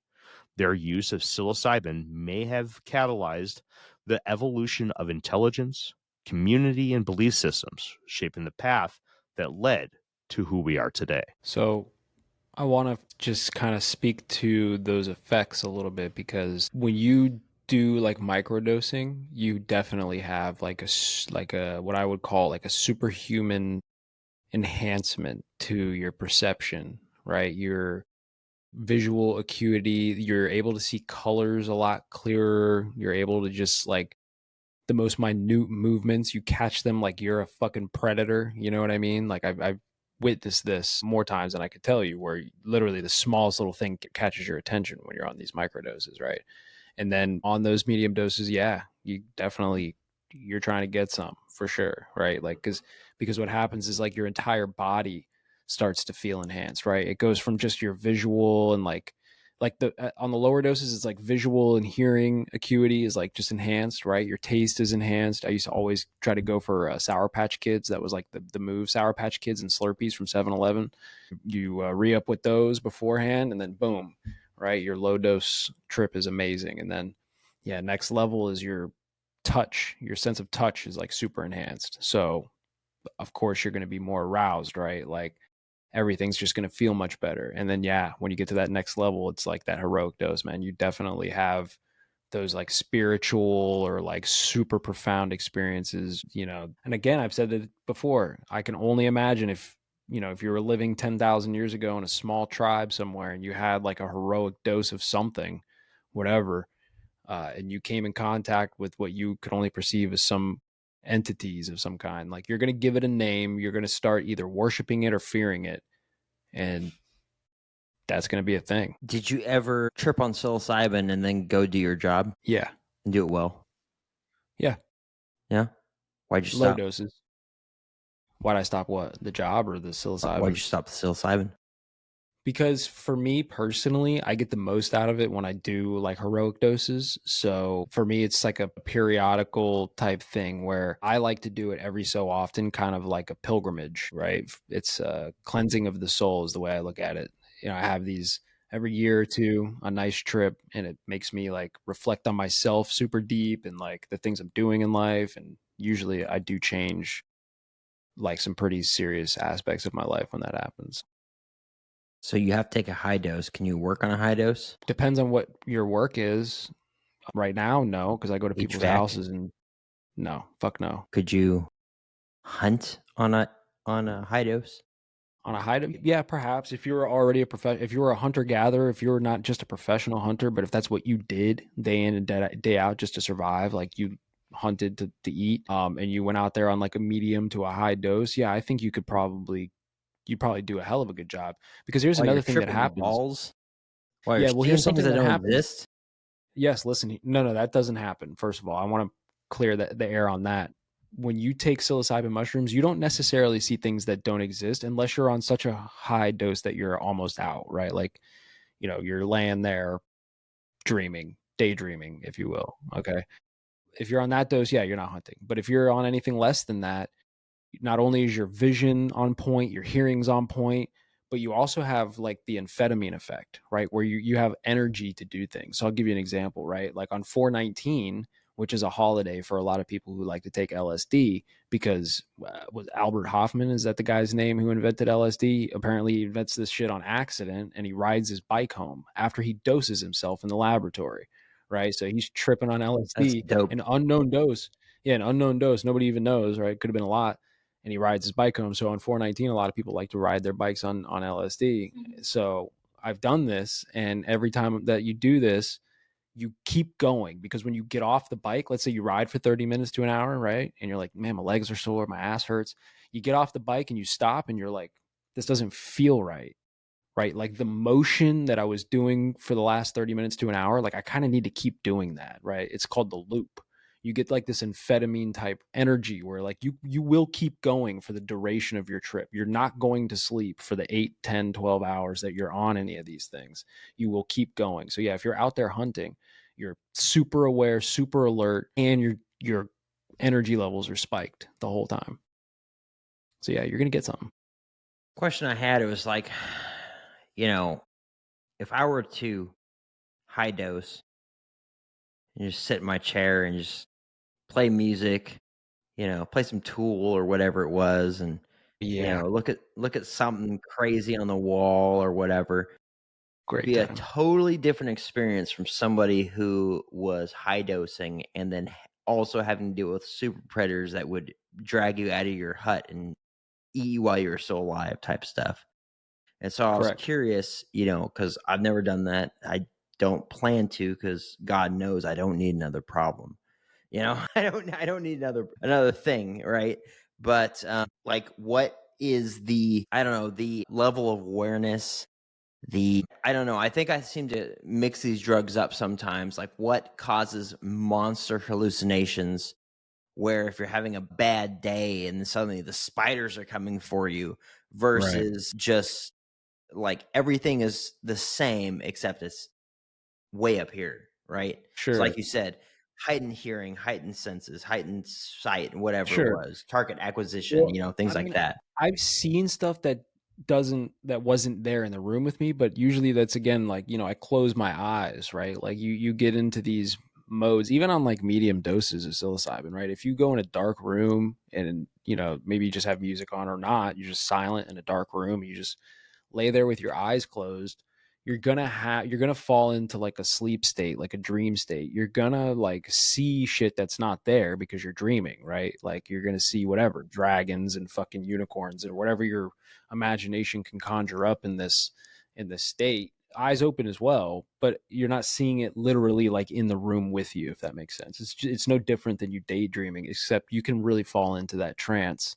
of that daydream and kind of really almost, let's say, astral project your way into that realm when you're tripping, right? But it's not there in the room with you so much as you're in that realm with it, if that makes sense, right? Now, what you do see a lot is, for instance, music. If you have like a good subwoofer in your house and you got some music going, I've seen colors vibrating across the white walls, right? Like wave patterns of different colors based off the notes. And as the notes go lower, right, you would see a more like red shift to the wave pattern. And as the notes were higher, and with the melodies, the bass, like the whole thing, I've seen that ripple across the walls, which is actually happening. So it's not like you're seeing something that's not there. Again, this is just the veil being lifted, the filter being removed, and you're seeing reality. Right. More. The more enhanced version of us, essentially. Right. And then, when you have the enhanced acuity with your vision and these types of things, this is going back to what Jeremy was talking about in the presentation, right? You're going to hyper focus and fixate on little things as well when you get stuck in the loop, right? When you have that endless thing. So let's say you're sitting there weaving a basket, right, for your tribe, right? And you're on these psilocybin mushrooms. Like, you're going to weave the best fucking basket, dude. And not only that, you're probably going to weave like 10 of them, right? One for everybody. And then, you know what I mean? Like, and then you're going to start, and then tomorrow you're going to weave fucking rugs for everybody's hut, man. And like, I think this is part of how like the women of these tribes were able to like get so much shit done while the men were out also getting so much shit done at the same time, is because they were just consuming these mushrooms like as part of their diet, right? I don't think for most of them it was like super known or like special. It was just like, we eat these and also we're good at shit. We get shit done around here, right? I don't think that they really connected the two. I think the shamans of the societies knew the secret, and when they mixed their brews and shit, like they knew exactly what they were doing, and that's how they were able to kind of like, do their thing. But Well, they were the ones like that were doing it all the time. the regular schmucks were just putting mushrooms in the salads, bro, and like they were just, So how would they then go from trips to consciousness, the awareness of I'm me and I'm here? because of the self-reflection part, right? Now I don't know how this would happen to like a pre-human human, but for a human, what happens is you do really reflect on yourself a lot. There's a lot of like self, this is why they say don't look at yourself in the mirror when you're tripping, bro, because like you'll get sucked in, right? You start to analyze yourself like super deep because you can actually see yourself now, not just think about yourself, right? And this is why people who go down to Mexico and take like ibogaine, like they quit these addictions, even if they weren't there to quit the addictions to begin with, right? Like they still come back and they're like, I don't even want to drink alcohol anymore. Like Sean Ryan, like 2 years sober and all that stuff. Yeah, sure. Right. And he didn't even go down there for that, right? He didn't even think he had a problem, right? But something happens when you're in that realm where you just really think about everything. You think about the shit you said to that kid in 3rd grade, and then you think about like how you're fucking up your life because you're drinking every day or smoking pot every day or whatever the thing is, and you just start to change whatever happens. I don't know. It's just you wake up from a dream and you're like, oh shit, I need to change that. All right, So let's do this giveaway. I think that could lead into like consciousness, if you will, right? Yeah. Are we doing a thing? Yeah. Well, let me share the wheel.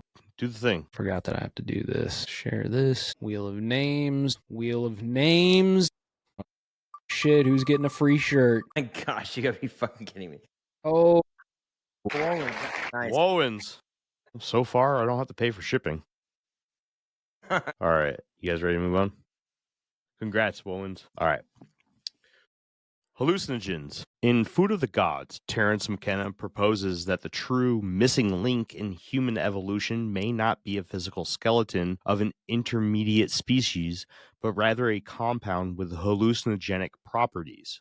He suggests that specific psychoactive substances, particularly the indole hallucinogens, played a pivotal role in shaping human self-reflection and consciousness. Kenna writes, quote, a particular family of active compounds, the indole hallucinogens, placed a decisive role in the emergence of our essential humanness. McKenna outlines 4 families of hallucinogens that could have driven these transformative advancements. LSD-type compounds. Though rare in nature, LSD-type compounds, most notably lysogeric acid diethylamide, have demonstrated profound effects on cognition. Beyond recreational and experimental use, these compounds can enhance thought speed, improve the ability to process complex behaviors, and facilitate understanding of intricate decision-making networks. LSD also holds therapeutic value, particularly in psychotherapy and treatment of alcoholism. However, due to the scarcity of natural sources containing LSD-type compounds, McKenna ultimately rules them out as contributors to early human evolution. 2. Tryptamine hallucinogens. This group includes psilocin, psilocybin, and DMT. Psilocin and psilocybin are primarily found in fungi, while DMT is naturally produced in the human brain and believed to be released during death. DMT is renowned for inducing profound and visually spectacular hallucinations, often described as intense spiritual experiences. Of these, psilocybin and psilocin are of particular interest as they occur naturally in mushrooms, making them readily available to early humans in the African grasslands. 3. Beta-carbolines. Harmine and harmaline, two key beta-carbolines, are the primary psychoactive compounds in the South American ceremonial drink ayahuasca. This brew is traditionally used for spiritual healing, divination, and extended visionary experiences. Beta-carbolines also act as MAO inhibitors, enhancing the effects of DMT and enabling a longer, deeper experience. However, these compounds are native to South America and were not available in the African grasslands during the period of early human evolution, making them an unlikely candidate. Ibogaine, derived from the tabernathi or tabernamatana tree in Africa and South America, ibogaine is both a potent aphrodisiac and a hallucinogen in higher doses. While its African origins might suggest its relevance, McKenna eliminates it as a potential catalyst for human evolution due to its association with trees rather than the grasslands where early proto-humans lived. Additionally, there is no evidence that it was widely used before the 19th century. In Chapter 3 of Food of the Gods, McKenna attempts to identify the specific hallucinogen responsible for humanity's cognitive leap by a process of elimination. He sets forth the following criteria. 1. The compound must originate in Africa. 2. It must be native to the grasslands where early humans were located. 3. It must require no preparation and be consumed in its raw form. 4. It must have been readily available. 5. The benefits must be immediate and tangible, making them recognizable even to a primitive ape. Using these parameters, McKenna systematically ruled out each family of hallucinogens until only one remains. Ibogaine disqualified for its tree-based origins, making it unlikely to have been accessible to proto-humans living in grasslands. Additionally, its use was not documented until much later. LSD-type compounds, excluded due to the absence of any plants in Africa known to contain LSD-like substances, and beta-carbolines ruled out because they are exclusive to South America, far removed from early human habitats in Africa. This leaves the tryptamine hallucinogens, specifically psilocybin and psilocin, as the most plausible candidates. McKenna focuses on psilocybin-containing mushrooms, which thrive in feces-rich environments, a common feature of the African grasslands during the period of early human evolution. Among these, psilocybe cubensis, also known as Strophoria cubensis or magic mushrooms, stands out as the primary species containing psilocybin. Psilocybin's effects: enhanced visual acuity, heightened awareness, and the promotion of social cohesion would have offered immediate survival advantages. For early humans, these benefits could have translated into better hunting, improved foraging, and stronger group bonds, ultimately accelerating cognitive development. By meeting all the outlined criteria, psilocybin-containing mushrooms emerge as McKenna's leading candidate for the hallucinogenic catalyst that spurred the rapid evolution of human consciousness. This quote-unquote missing link may not be a fossil, but a fungus, one that profoundly shaped the course of human history. Done. Well, not done, but done with that. Done. Yep. I'm with it. I love Terence. Terence is my spirit animal, dude. I love Terence McKenna. If you love him so much, maybe you should marry him. I would if he wasn't dead. Well, make him undead and then marry him. Yeah. Maybe I will. Just make him undead. Yeah, easy. Using psilocybin, though. You have to do that. Yeah. That's the way he would want to come back. Yes. And the Frankenstein technique of shocking him with a lightning bolt. Well, we're almost 2 hours in, so I'm just going to jump into the next bit. We have this one, and we have two shorter ones. All right, we're go done. for it. Medical. What is it about magic mushrooms, specifically their active compound, psilocybin, that makes them such a compelling candidate as a catalyst for the rapid advancement of human consciousness and intelligence? Research offers intriguing clues. According to Psychology Today, Dr. Charles Grob from the University of California, Los Angeles, and colleagues conducted a study in the early 90s exploring the effects of regular ayahuasca use in Brazil. They found that individuals who consumed ayahuasca regularly scored significantly higher on neuropsychological tests compared to non-users. Additionally, Dr. Rafael dos Santos, also from Brazil, discovered that ayahuasca increases the thickness of the anterior cingulate cortex, a critical brain region associated with cognition and emotion. As noted in Psychiatry Online, this part of the brain is essential for solving problems and navigating the social world. A thicker anterior cingulate cortex enhances emotional regulation, autonomicon integration, and pain perception.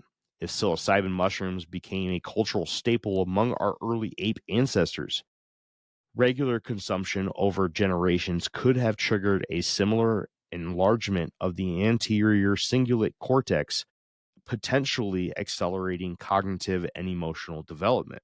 The practice of consuming hallucinogens is well documented in many indigenous cultures worldwide, suggesting that such traditions may have ancient roots.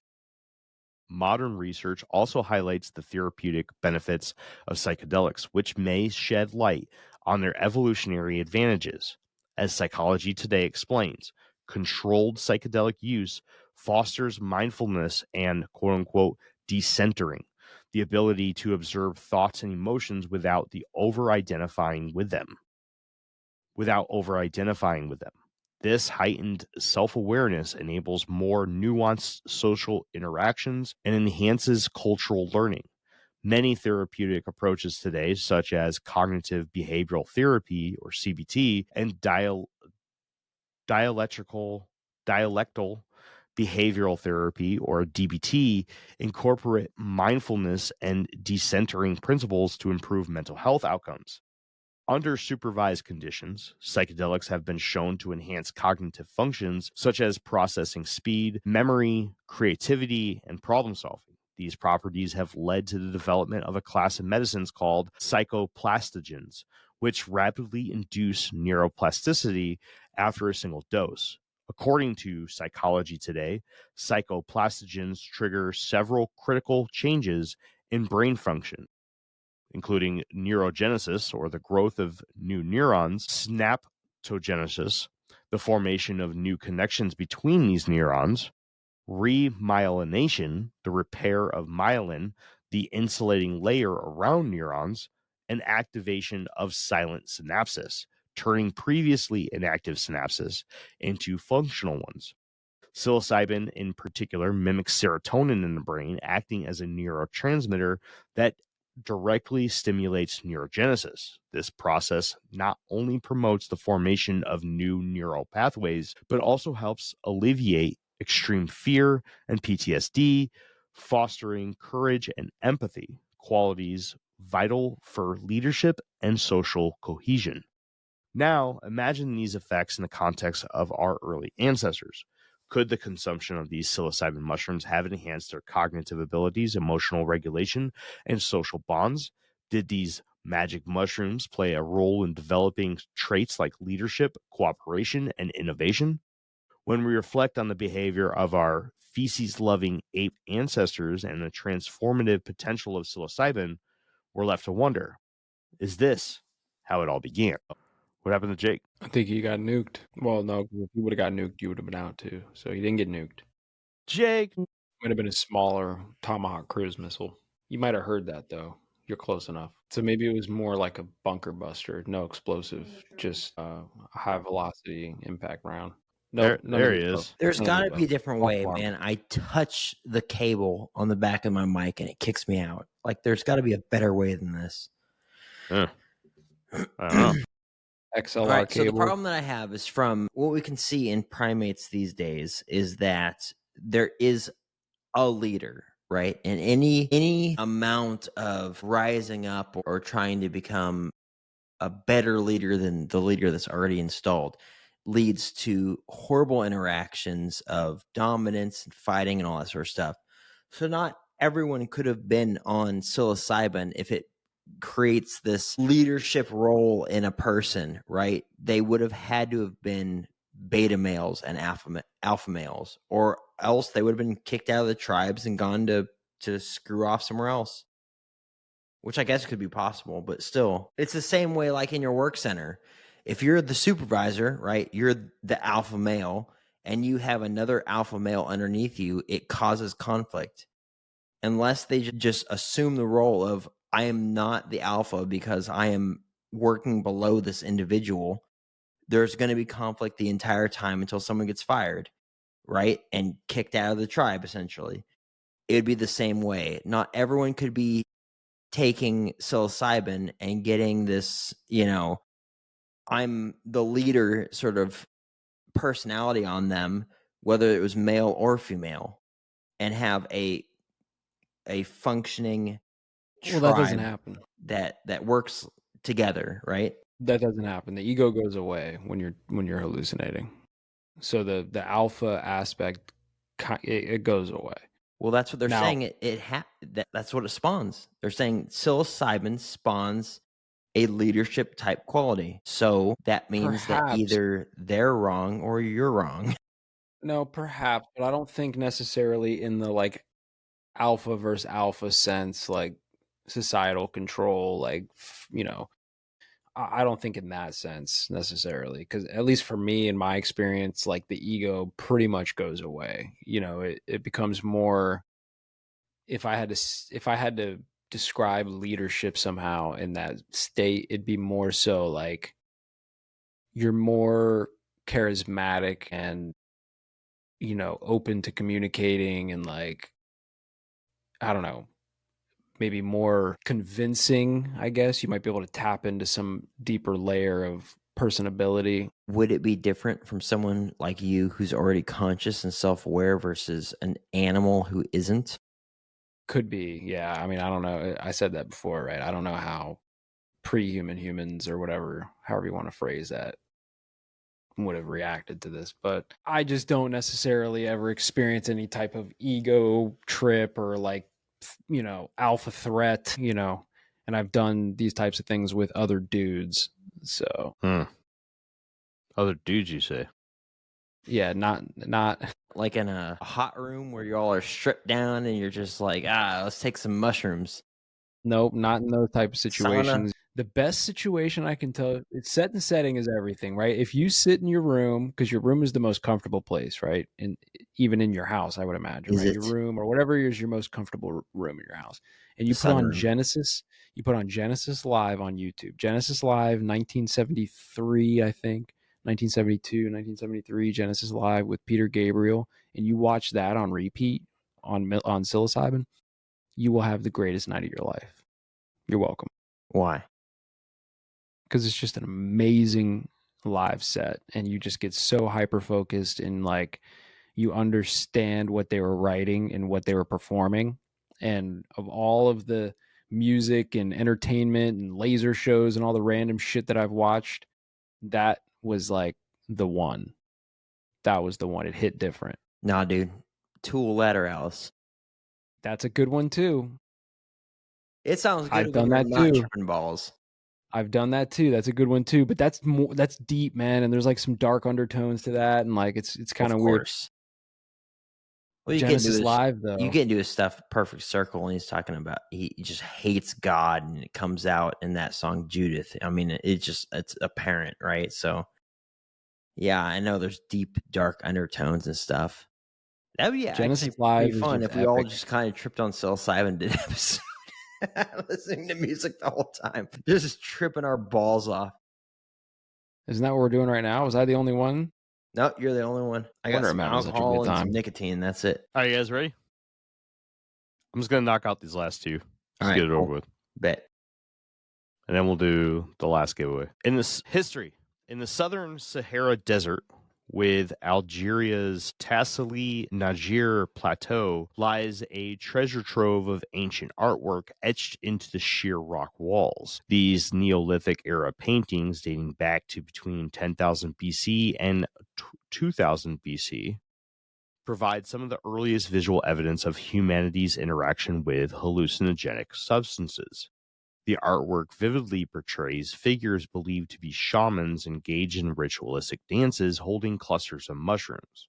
Mushrooms are prominently featured in these scenes, not only as objects in their hands, but also depicted in the surrounding environment and even appearing to emerge from the bodies of the figures. Adding to the mystique are the geometric patterns and abstract shapes interwoven with the imagery, suggesting that the artist may have been depicting the visual distortions and hallucinogens brought on by psilocybin use. These depictions beg the question, how far back does the human relationship with psilocybin mushrooms truly extend?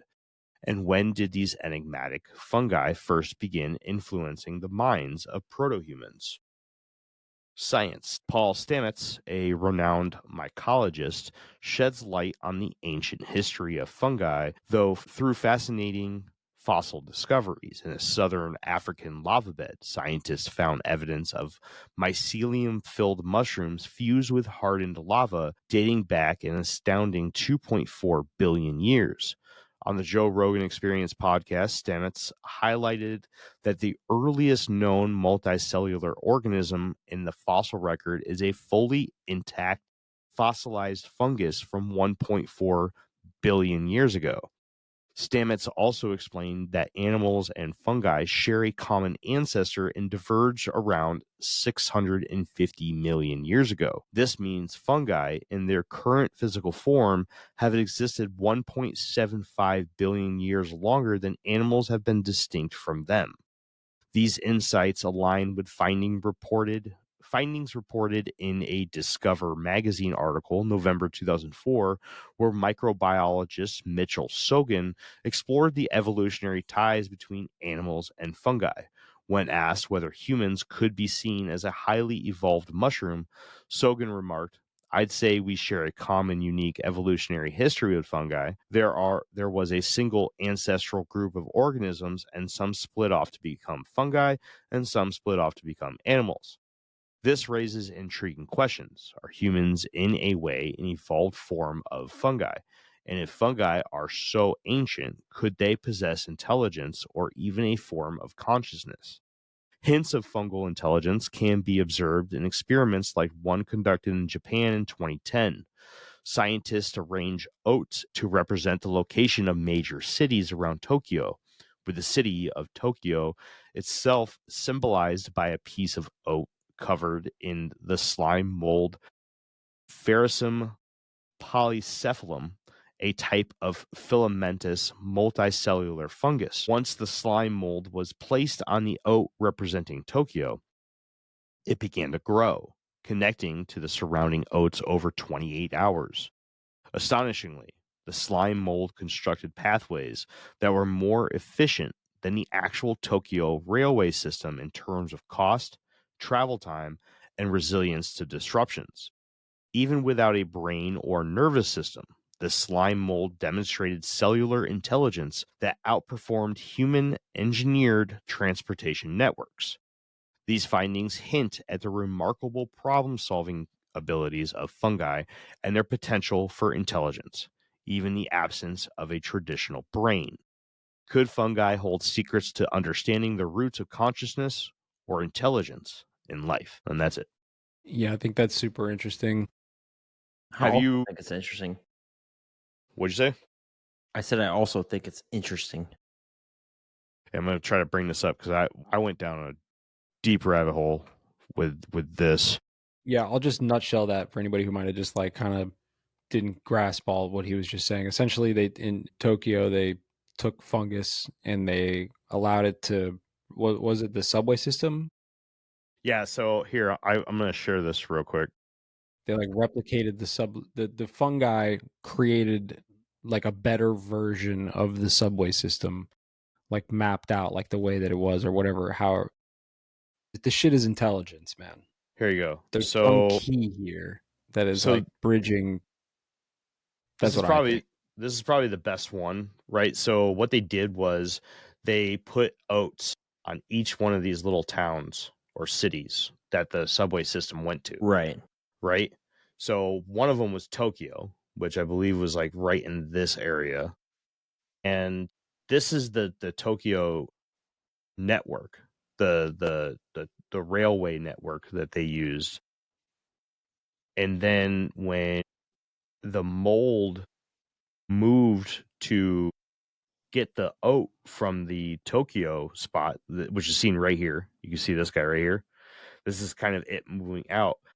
It created a better system for the railway system than what human engineers were able to do.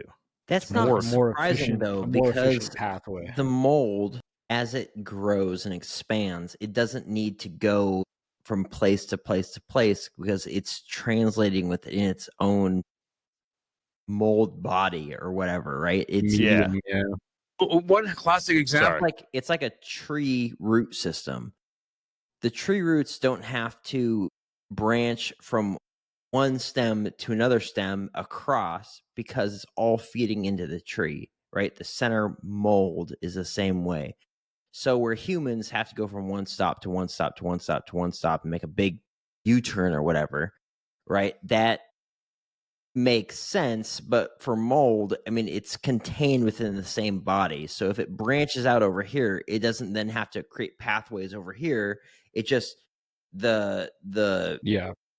food and the nourishment translates back into the main body of it, right? So yeah, I mean, it makes sense in a way that it's like, you know, how did this mold or this fungi know how to be so self-sufficient and so, you know, get into the spot without wasting any extra energy? But that's kind of what they do. I mean, You know what else is interesting? And I don't know if this is in your last little piece here or not, Jeremy, but Oh, I'm done.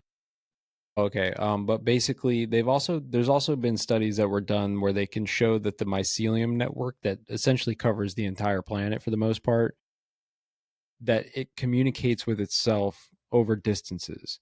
So like they've been able to like, and I don't remember the exact methods that they used for these studies, but essentially they were able to like track signals that were happening X distance away through the mycelium network over here. So, you know, the information that, you know, you cut down a tree in California, here in Florida, like the trees know about it, right? Like the mycelium, all of the plants and everything grow through this mycelium network, not just the fungi, right? But the mycelium network is the fungi. So it is the earth, essentially, if you want to think about it that way. Everything that grows and lives on the earth grows through and so from. you could say that Mother Earth knows. Mother Earth, yeah, that's some real shit, right? Like that's some tree hugger hippie shit, but there's some truth to it, right? Could There you imagine if these UFOs were just fungi? They could be, right? Like How some people are saying crazy they're would that be? biological craft or like Yeah. some weird biological craft. I mean, I'm just that's kind of crazy, but who knows? Who I don't knows? know. Anything's I'm possible. going with It's it. Yeah, If I you mean, were who in Science knows? doesn't tinfoil know hat- anything. It's fungus. But it is super interesting that the mycelium network is intelligent enough, right? At least it seems to have information travel through it. So it's like, Well, I mean, that makes sense in the same way that a tree is so big, but if you puncture the roots or puncture the trunk or whatever it was, it will provide sap to provide a barrier and seal that spot up. It's not too outlandish that if an organism like fungi or whatever was so big with like a root that it would be able to translate a penetration of its system, right? It isn't really that crazy to think of. But if it's no, like but on a worldwide scale, I mean, that certainly is interesting. it's also interesting to me just to think like, and I don't know if this is true, this is just my brain running, right? Is like, Sure. you know, if the whole world is mycelium and it's all connected and we grow from this as well, right? Like our, we're part of this network as well. Right, And then we're you think growing about food what we from were it and talking all that stuff. Yeah, sure. Yeah, and then you talk about what we were saying earlier about like the photon looking like the thing that observes it, right? Like it's all connected on some weird, created, simulated, weird way. It's almost the same thing with the mycelium, right? It's like, we are the mycelium, but we also are the thing that experiences what the psilocybin does. Like we have the brain to experience the psilocybin. We have the eye to experience the photon. Like it's all a creation in some weird way. Like maybe it's a all simulated. connected. Yeah. Is it a all coincidence that a dick looks like a mushroom? Well, no, because the and that goes back. Listen, that's important because that goes back to what I was saying earlier when I was telling Jake that there are a lot of people who have broken down and theorized, I'll say that Everything micro Abrahamic, is also macro. all the Abrahamic religions are related to mushroom worship because there's so many like phallic symbols and like all this type of stuff. And it's like, there's something to the mushroom looking like, having a phallic symbol as well. Like this is part of the whole connected thing. I think it goes way deeper than that. I think that everything micro is also macro. In the same way we see atoms that look like galaxies. We see the human eyeball and it looks like a star system, right? It's just like everything micro is also macro because it's all the same. It's like you were saying earlier when you asked me, if I thought that we could have been made from like a species that already existed, right? Or whatever it was. And I gave you the example of the whale hands, essentially, right? Where they're in the flippers, but the bones look like human hands. I think that it's, for the most part, the same design, just in a bigger or smaller scale. Well, yeah. Do you remember like everybody was freaking out when we got like the pictures of the universe, if you want to call them pictures? And they were like, "Oh, it looks like the neuron pathways of the brain," right? Like they were like, "Do you guys remember?" Yeah. Well, also, I just want to point out that the mycelium network looks exactly the same. So that is the fractal thing that you're talking about, right? Like the universe looks like the mycelium network looks like the neural pathways. And you require all three to experience all three. Like it's a weird fucking phenomena, right?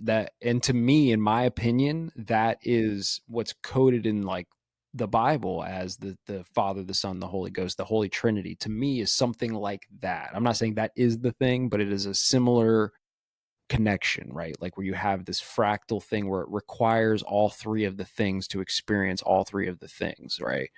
Like that's what I get out of that personally. Would you say that? How are you phrasing it? Is that the mycelium layer? Is that mycelium a dirt thing, or is that a like growing up the side of the trees type thing? So like if a tree got harvested, I got some trees in my yard that I need to get down because otherwise they're gonna die. They're already dead at the top, but they're gonna fall in the house and kill both of us. If I harvest that, or I cut it down right with a chainsaw or whatever, does that disturb the mycelium layer, or is it like if I remove the stump and got down into the earth?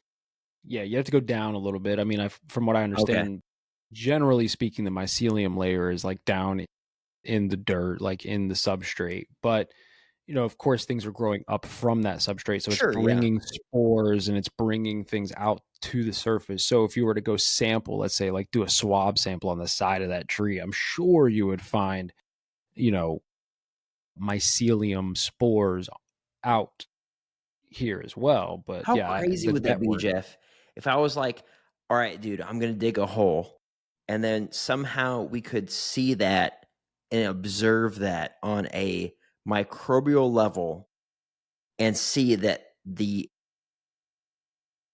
fungus registered that into wherever it's centrally located on the earth, right? That it recognized me digging a 2x2 hole in the ground. We might be able to one day, right? I mean, like I said, they've already got like a general mapping of what this mycelium network looks like, just like the neural networks and whatever. So it's like they kind of know what this looks like, and it's only a matter of time before we have the technology to see it like acting in real time. And I think in some of these laboratories they've done this. This is how they know that like this network is communicating. But give it a couple years, give some AI on it, and then boom, and we'll have your iPhone will be able to fucking see it, right? As much as we've fought in this episode or debated, it's brought me a lot more clarity on exactly what consciousness is. Because I thought consciousness was just self-awareness and just knowing that you exist. But here we are, we're talking about all these different things, and it's honestly kind of sort of opened my eyes as to like what consciousness really is. It's pretty incredible. I have some really good topics coming up for you then. You better be ready for a debate and not get upset and defensive.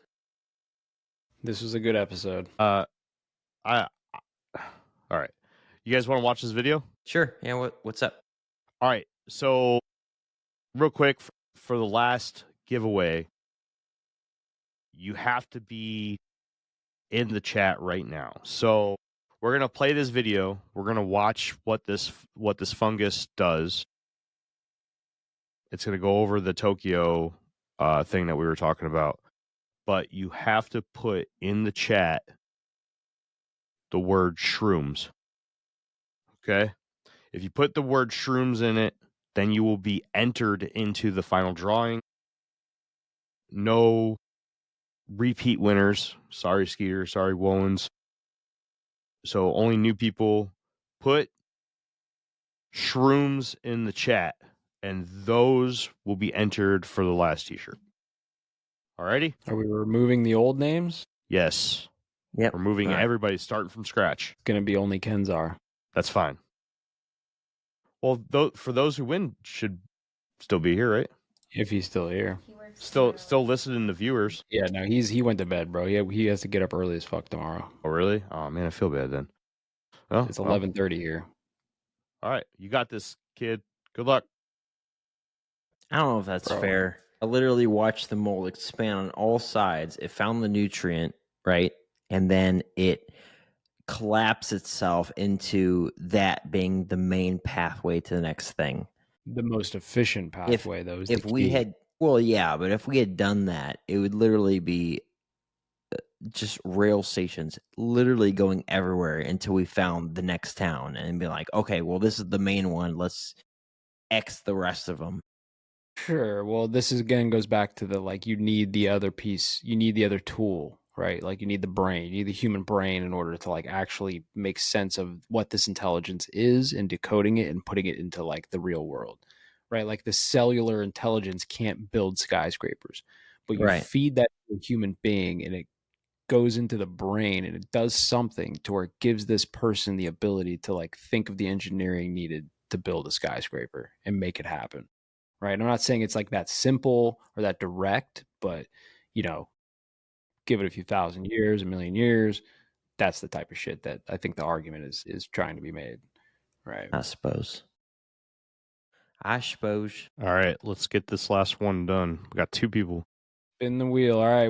Hold on. Give me my fucking mouse. Give me this. It's way past my bedtime. You guys are so lucky. I love you guys. Love you guys so much. Oh. Spin the wheel. Spin the wheel, Crystal. Let me find out it's Kenzar. Yeah. My gosh. For those who died, is just getting wrecked. Wrecked. He's the only one with his name on the wheel twice. 3 times. Hey, all right. So for those who died, go ahead and send me your information too. I'm going to throw one your way as well. So, yeah. You get the pity. The pity shirt. Pity shirt. Hey, you know what? If they want one, they got it. Kid, congratulations. Congratulations to everybody who won the shirts. For those who died, been around, watched a bunch of these shows. I appreciate the support, really do.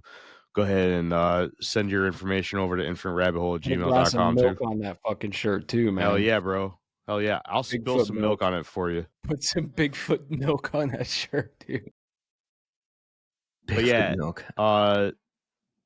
everyone else that won today, I either know in person or have open chats to. So go ahead, you better spin that wheel. Only for those who died. She Let's see already who wins. closed. But no, thank you everybody. This was great. 200 episodes in, and now I just got to figure out how I'm going to be able to top it for episode 300 in 2 years. So we'll see. In person in Florida in the Shadow Band podcast studio. Hell yeah. And then we make a trip to NASA and we ask the hard fucking questions. Do you guys poop? Yeah. Do you How do you poop in open up the space? fucking? How do you open up the hatch to the? Never, don't let me get into Yeah. it. Okay. Yeah. Don't let What me get into happens it. if you have the squirts in space? We ask them the hard questions. Yeah, that's a question everyone wants to know. But yeah, kid, I'll send your shirt whenever I get word that that whole thing is taken care of, because I'm not sending that shit right now. Send me my UFO days shit. Yeah, I still have to get fuck. I gotta go and Jake, I never grabbed his stuff last night. Sorry, I'll send him his. I'm gonna come back for another UFO days. Leave more shit there. I'm gonna send out some stuff for him and Crystal anyways, so I got some stuff to throw their way. So we could just throw it all in one thing, dude. I got you. Blank wall space right here. Yeah. What are you gonna put there? UFO days stuff. Yeah. Okay. Right. Anyways, all right. Well, that has been the 200th episode of the Infinite Rabbit Hole podcast. Thank you, everybody. 200. Jake and I. Damn. I remember when we shot episode 1 and episode -1 and -2, -3. The ones that will never What be heard. episode did I join? Do you remember? I think you officially started with episode 54, which is American Bigfoot. 150 episodes. Yeah, man. Hell yeah. None Yeah, of which dude. were you. It's all Jeremy. No, that's not true. ChatGPT did an episode. I did 2, right? I did 2 and ChatGPT did 1. ChatGPT. Oh, that was a good episode, and it ranked in our ranks. It was on our fucking list. I can't. Listen, I just did that to prove a point. The AI is taking over, man. We do not do. No, and I did edit it. Jeff did one time. He'll probably do it every time, but I didn't copy paste it directly. I did it and then I edited it. You know, I did some work on it. I didn't just spit it out. But yeah, ChatGPT did a lot. All right. Well, I got to go to bed because I got to go to work. Me too. All right, everybody. Thank you, everybody, for all of the years of support in helping us get to where we are today. I hope you guys enjoy the shirts. I know I enjoy my shirt. I gotta go enslave my wife to make 4 more. Bro, this shirt's dope. Yeah, man. Yeah. All right, guys. Take it easy. Later. I'm going to. Bye. There you go. Bye. Hey, everybody. Thanks for checking out the Infinite Rabbit Hole podcast. If you're looking for more of our stuff, head on over to infiniterabbithole.com, where you can find links to all the podcast players that we are available on, and even our video platforms such as TikTok and YouTube. While you're there, make sure to check out all the links for our socials and hit that follow so you know when all the new stuff from our podcast comes out. And until next time, travelers, we'll see you right here in the next fork in the path of the Infinite Rabbit Hole. Bye.